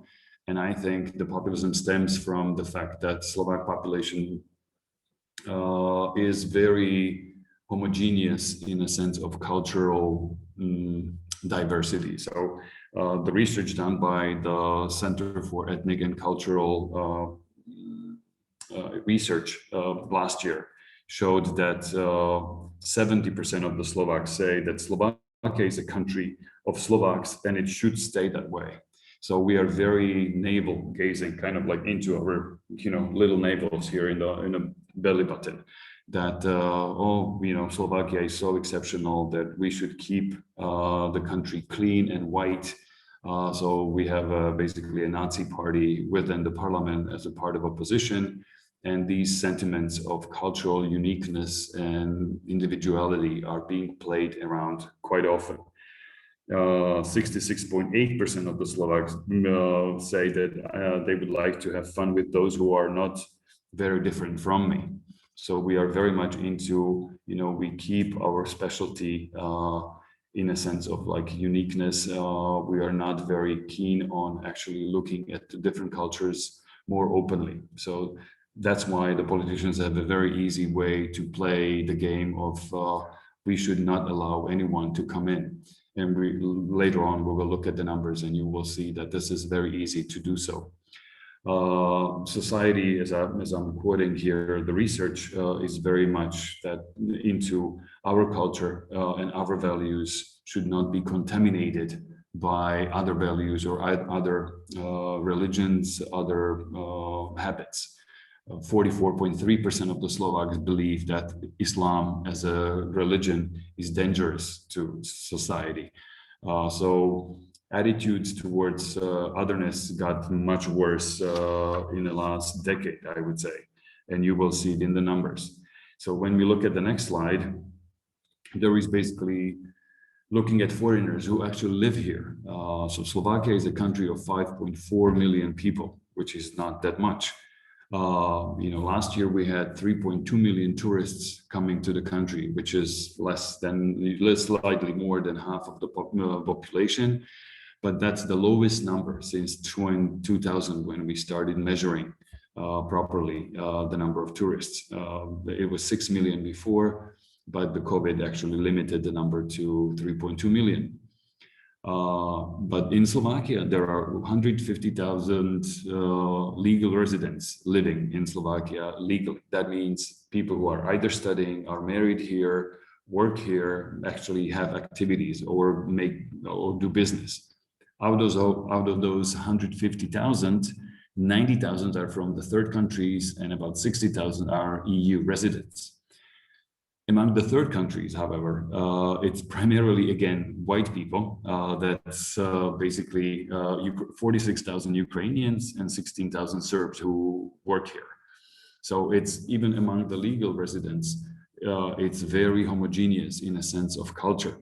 Then last year, the Slovak border and foreign police have actually dealt with 1,295 undocumented or undocumented people or people who are violating the residence and visa policy. So basically, so-called irregular migrants. And there were only 282 asylum seekers. Again, referring to the number of Slovenia, which is half size of Slovakia, they had almost 4,000 applications. We had 282. So that's less than 300. Out of those, 177 people left before the procedure was actually completed. So actually my colleagues at the migration office were looking to the final only at just slightly over 100 applications. And out of those, 11 asylums were granted and 27 subsidiary protections were added to that number. Moving to the next slide, you will see, so this is, looking at graphically or, visually at those 153,000 foreigners actually brushing up with Slovakia in one way or another.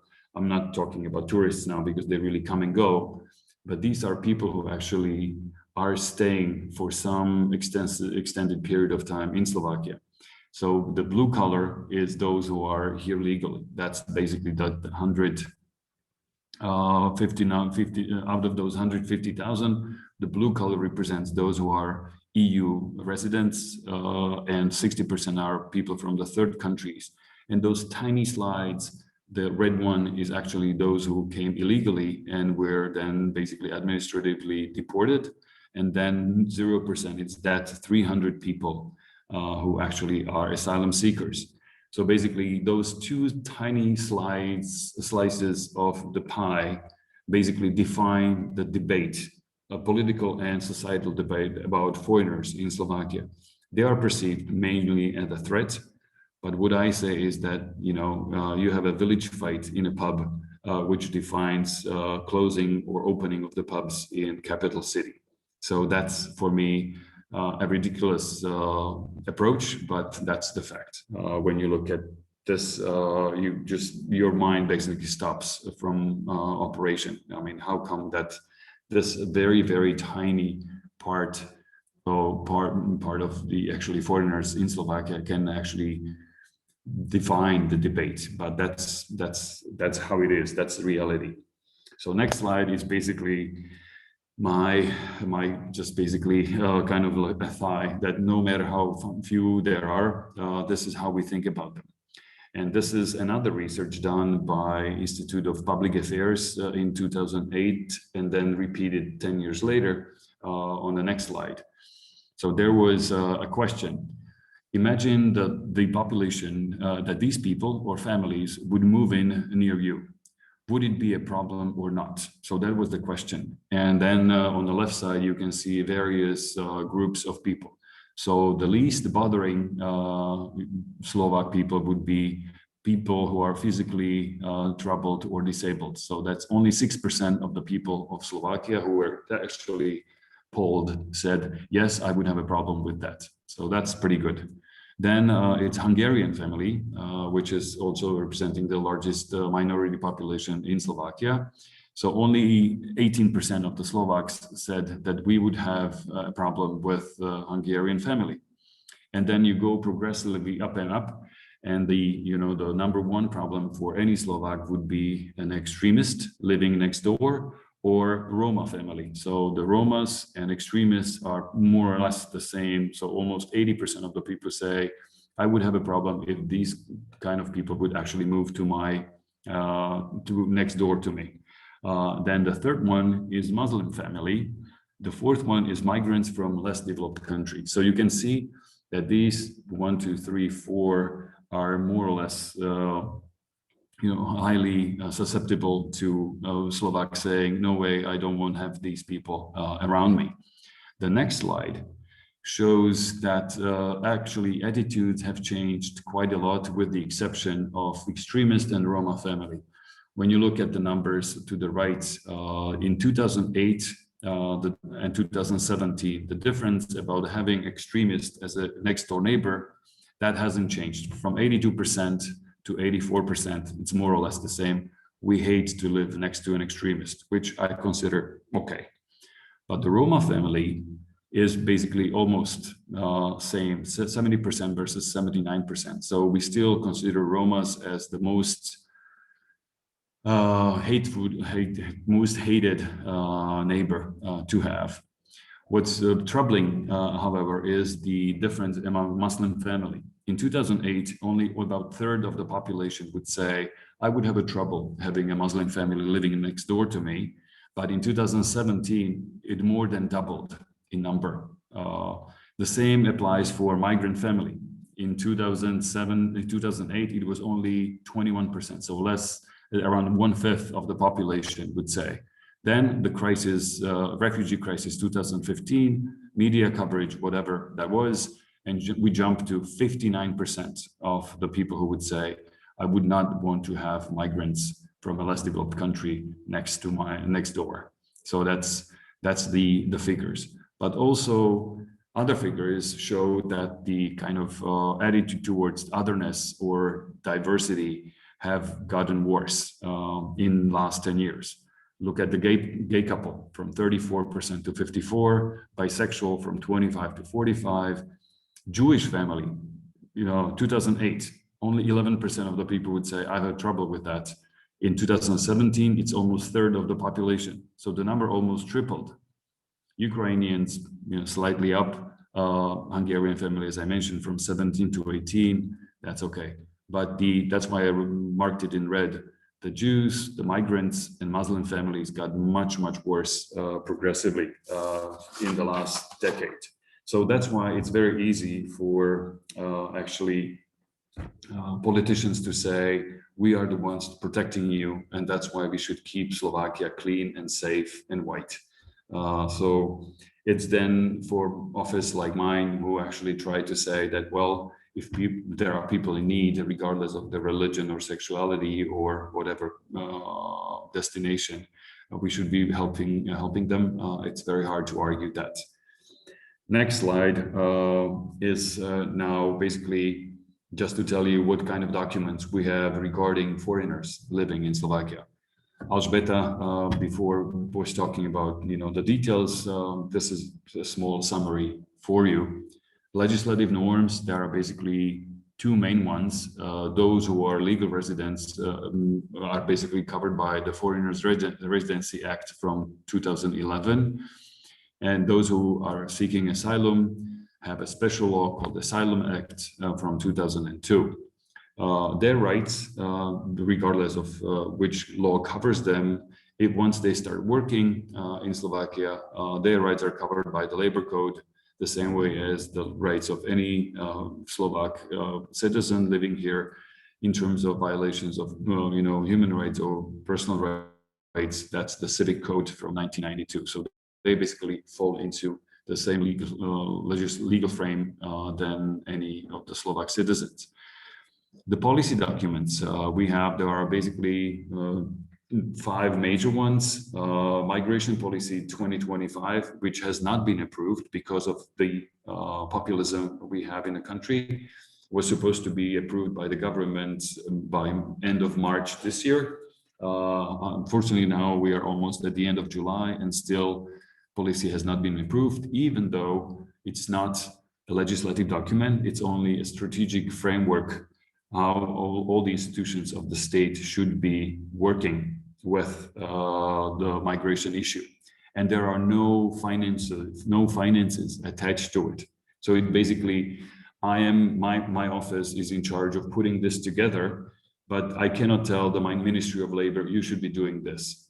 The action plan of the Ministry of Labor should be only submitted to us to a common policy document, but I have unfortunately no influence over how other ministries deal with this issue. For me as a former teacher, for example, which is one thing which is unbelievable, that we are 17 years members of the EU, but you don't have here in Slovakia a methodology which would be teaching Slovak as a second language to foreigners. We still have Hungarians who live in the southern part of Slovakia who struggle with Slovak because if they live in Hungarian environment, they are not being instructed in Slovak as a second language. The same applies for Roma children. There is 150,000 Romas living under poverty line who speak barely any Slovak when they enter the school system. Still, we don't have the methodology for teachers. There are even Slovaks now who have been living in out of Slovakia for 10 years. So their children don't speak Slovak properly anymore. And it's not only speaking, but also learning about the grammar, learning about literature.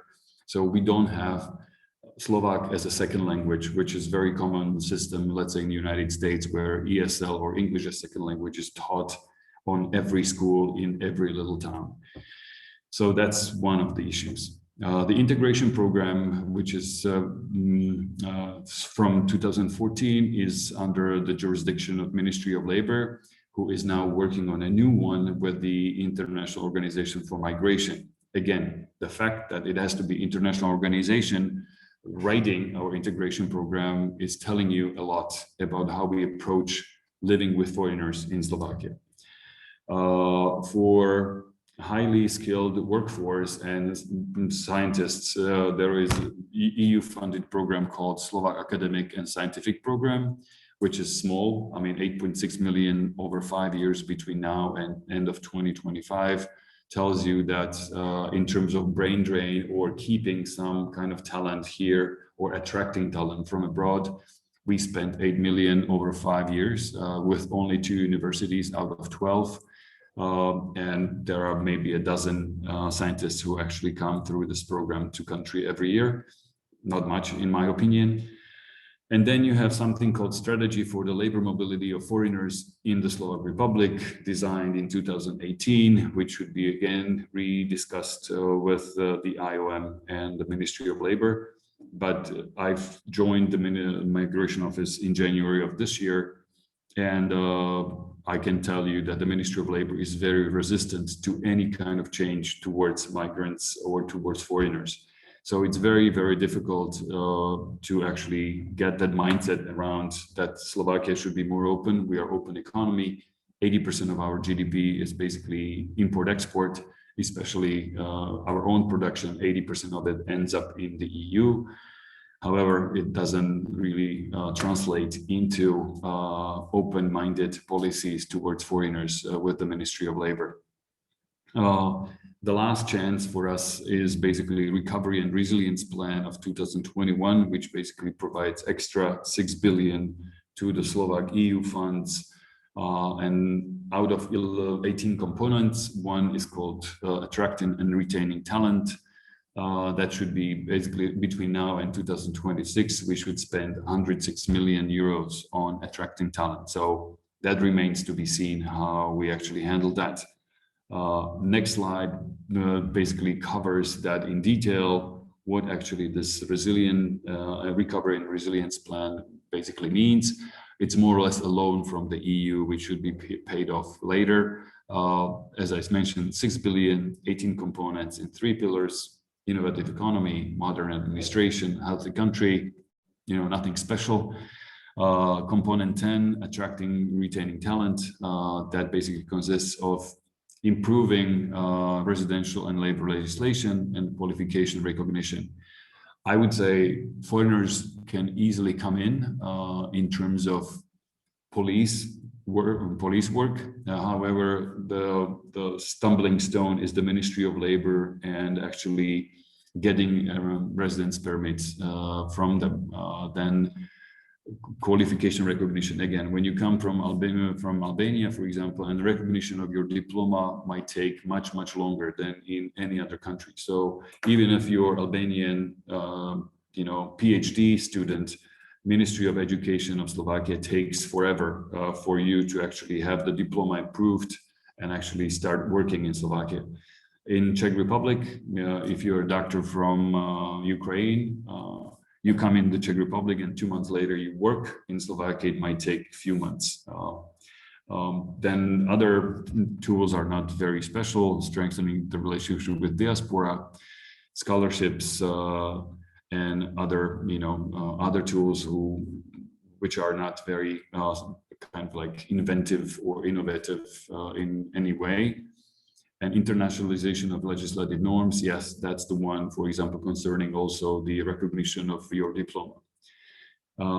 Additional funding for Slovakia here, just to give you a picture, 8 billion we have not been able to actually use from the programming period 2014-21. So there is still 8 billion unused from that funding. 13 billion should come from programming period 21-27, and then Slovakia should provide its own 21 billion by 2026. So there is tons of money flying around, but you don't see it translated into a real policy action towards foreigners in one way or another. So the numbers here in terms of asylum seekers are very low. Since actually 1993, when Slovakia was established as a separate state from Czechoslovakia, there were only 983 people who actually received asylum or international protection.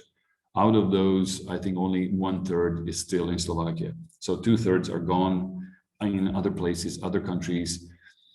I think one of the reasons is that there is very little of community of any other nation. So there are very few Syrians, very few Afghanis, very few people from Iran or Iraq.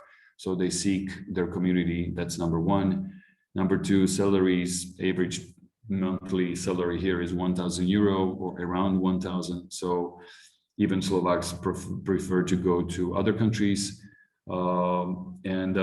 So even though the Slovak businesses are calling for foreigners to come in, then it's the Ministry of Labor who actually blocks it, because the political leadership believes that we should employ first all the Slovaks and only then invite foreigners. So there is a political fight with each other. So that's all from me. I would say if there are any questions, please feel free to either write in a chat or then later on you see my address or Alžbeta's address here. So any other questions we can submit and we can answer via email. So thank you very much for your patience, and I'm ready for your answer, for your question. Thank you. Thank you, Mr. Orlovsky. Very interesting for us, because sometimes it's difficult to understand the public debate in member states regarding the migrants. And in general, towards then, sometimes it's also reflected towards the enlargement process. So it was very interesting to notice, even when the figures are not telling that story, then the narrative of the politicians or the public debate goes in the other way. So these are realities that we have to confront and to take into account when, especially in this process of European integration, which is of course a long process, a transformative process, but now it has to take into account the perception in member states to make sure that this process could be a successful one for the countries like Albania who want to join EU. So thank you. I think from just to add to what you just said, the Western diplomats, like the old EU countries, they say that in terms of migration crisis, there are those who are receiving countries like southern flank of the EU. So they are the ones who actually have the people coming in, and then there are those who are destination countries, those in the north, and then there are you guys, Visegrad 4 and Bulgaria, who do nothing and block everything. So that's the attitude. And I think it's not very helpful in terms of new member states, actually those who are applying for membership, because then the old member states will say, well, if we get more of these not doing anything, we'll have more trouble. So I think if you urge our political leadership, hey guys, if you really want to help us out with membership, then stop blocking everything and be more helpful. So I'm with you on this one, and this will be a very, very long way still to go. Thank you. Yes, it's true. So okay, we have the floor open for any reaction or feedback or questions from the audience. They can address it in both Albanian or English. We have the translation. also the chat. I think people are looking for lunch now, I guess. Gladys, if I may, may I ask a question? Please. Yes, Leonard. The question is about the last presenter, so Mr. Orlovsky. You can call me Jan, that's easier. Okay, Jan, much easier actually. Well, actually, I really was shocked about the last, about one of the slides that you have shared with us regarding the table, the 2003 and 2017. So it was 2008 and 17, right? 2008 and 2017, yes. So basically, I was really shocked because I can understand that there is an increase about Muslim. I can understand there is an increase about refugees. But I was shocked about all the others, especially Jewish and gay, lesbian, LGBT. And so it seems to me that because the first reaction was like 2015, 2016 is the migration crisis. So, so as far as as far as what I have conducted, it seemed like Brexit was a reaction of that. And according to your data, it seems that the refugee crisis was a reaction also for increasing the hate attitude towards gay, lesbian, Jewish, everything that is not common for Slovak perspective. So my question is like, are the politicians there attributing everything to refugee crisis, also the hate towards gay, lesbian, trans? And what it was shocking for me, it was like for not mentally, physically disabled. So what's going on? Because, you know, within the EU, you have the Turks, a lot of Turks in Germany. Within the EU, have a lot of Roma in Romania. So I don't get why there is an increase about that.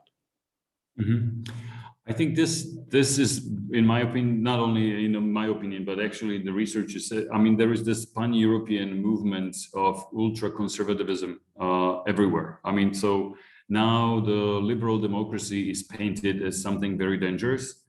And the forces of, you know, the ultra-right or extra-right conservative forces is taking over, not only here, but everywhere. I mean, it's, you see the increase of extremist rights groups growing in France, in the UK, in Austria, in Czech Republic, everywhere.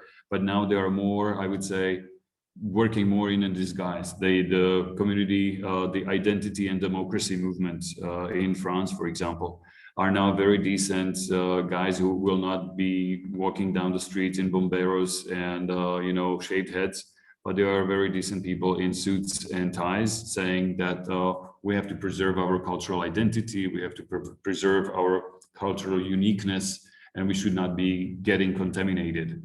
And I mean, Slovakia had as many Slovakia had less applications for asylum in 2015 and 2016 than it had this year. We had only less than 200. So all the migrants going to Germany from Syria haven't even, you know, touched the ground in Slovakia. They were all going through Hegyeshalom crossing, which is 10 kilometers between Hungarian and Austrian border. And despite of that potential threat, I think the politicians were able, with the sort of like right-wing media, paint the picture of endangering Slovakia.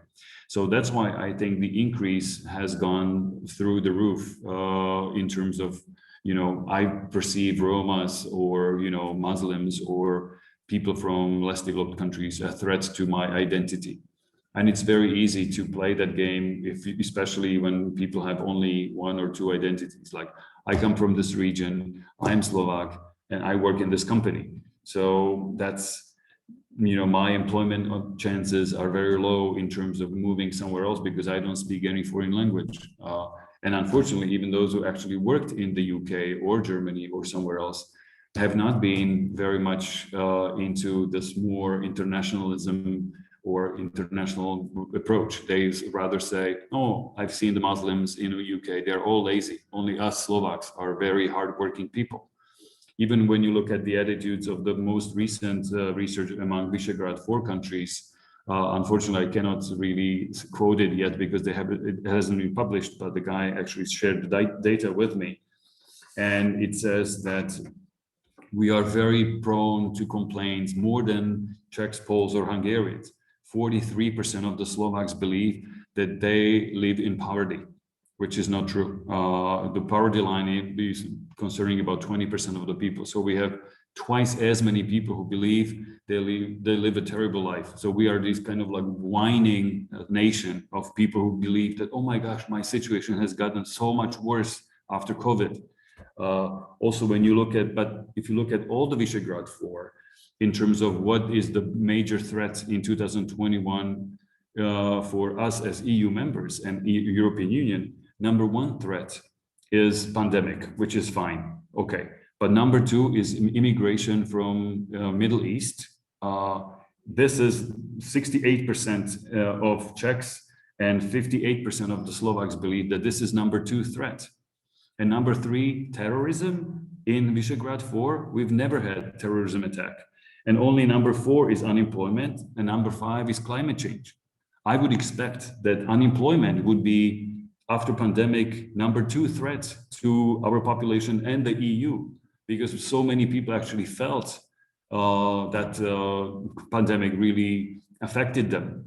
But somehow the media, the internet, I would say, not even media, but it's pretty much the online space has influenced people so much that they believe that terrorism is much bigger threat than unemployment or climate change to people in Visegrad 4, which is basically peace and love in terms of what's happening here. So it's, as you mentioned in our, it's like mind-boggling in a sense of like perception and reality, but then it's very easy for politicians to play the game. For example, I see the migration policy being under this not approved yet. So it was a policy document which went through all the intergovernmental discussions, and I mentioned it's not legislative document, so it's basically a strategic kind of framework, has no money attached, and there is one minister who actually blocks it, and all the other ministers fall in line because they know that if he starts pushing, or I am the one protecting you from this threat of migration, they will all lose and he will win, because 70–80% of the population is totally against any kind of migration. So they're very quiet, and I can't get the document through the government still after, it's 3 months delayed now. And today is the last session of the government. So I wonder if they actually will deal with it or not. But sorry, I keep too much. So I talk too much, sorry. That's quite interesting, thanks. No, I think it was very, very interesting, the dynamics of how these issues unfold in relation to the political situation in each country. So.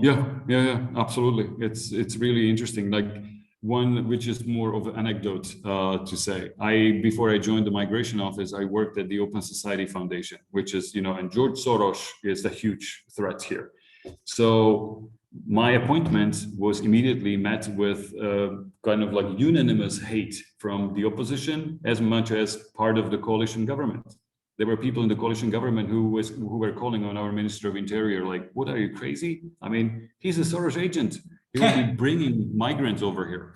And it's very hard to explain to even, seasoned politicians, like, no, migration office is not the one who designs and approves the policy. I mean, yes, we design it, we propose, but we are not the ones approving it. So, but it's interesting moment right now for me, and but I'm willing to keep fighting because I see that this is actually taking away chances for Slovakia to actually move ahead and be more modern, actually take the benefit out of migration.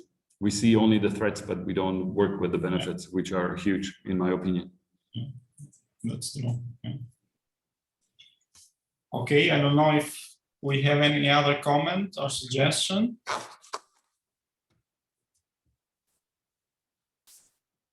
Well, if not, then I Wanted to yes, we have one. Atëherë unë jam Giulia Sula, edhe doja të pyesja pse disa shtete diskriminojnë vendet myslimane kur kërkojnë azil pasi mendojnë se ka akte terroriste. Edhe ne para shumë kohësh, para shumë vitesh kishim luftra me Turqi, para 500 vitesh, por kjo nuk do të thoshte që ne tani kemi një marrëdhënie shumë të mirë diplomatike me ato, nuk do të thotë që Turqia do të na sulmonte sërish. Me këtë dua të them që ne duhet I pranojmë vendet që kërkojnë azil.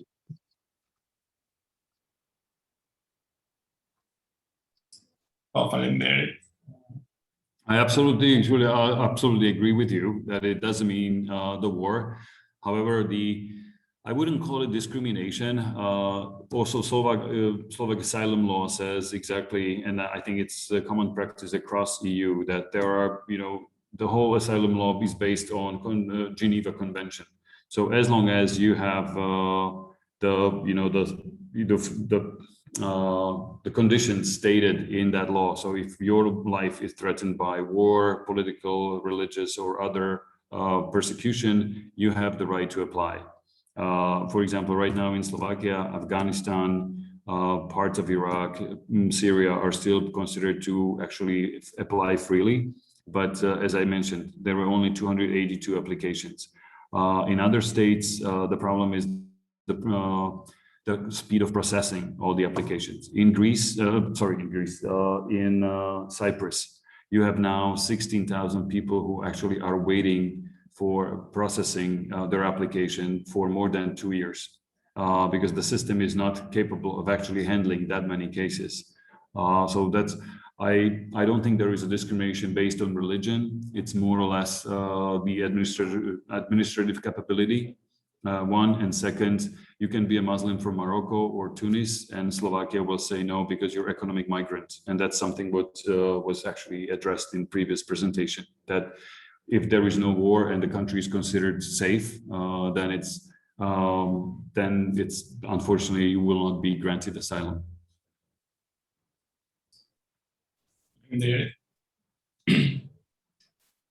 Atëherë kemi pyetje apo komente të tjera?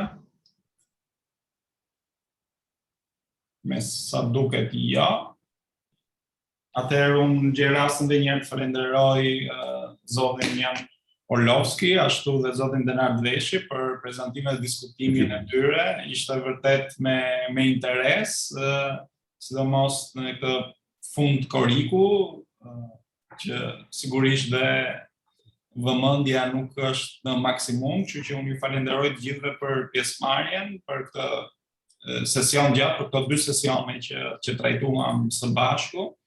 Dhe shpresoj që në vazhdimsi do të kemi përsëri kënaqësinë që të trajtojmë të tilla çështje që janë vërtet me interes si në nivel evropian, po ashtu dhe në nivel kombëtar apo rajonal të Shqipërisë, ku njihet si vend I cili dhe ka prodhuar emigracion, po ashtu dhe vitet e fundit po ka emigrant të huaj nga vendet e treta apo dhe qoftë azilkërkues që janë rritur në vitet e fundit. Ju falenderoj të gjithëve edhe një herë dhe ju uroj verë të këndshme të gjithëve. Faleminderit Bleris për ftesën. Thank you. Thank you. Great summer to all of you. Thank you. Thank you. Bye.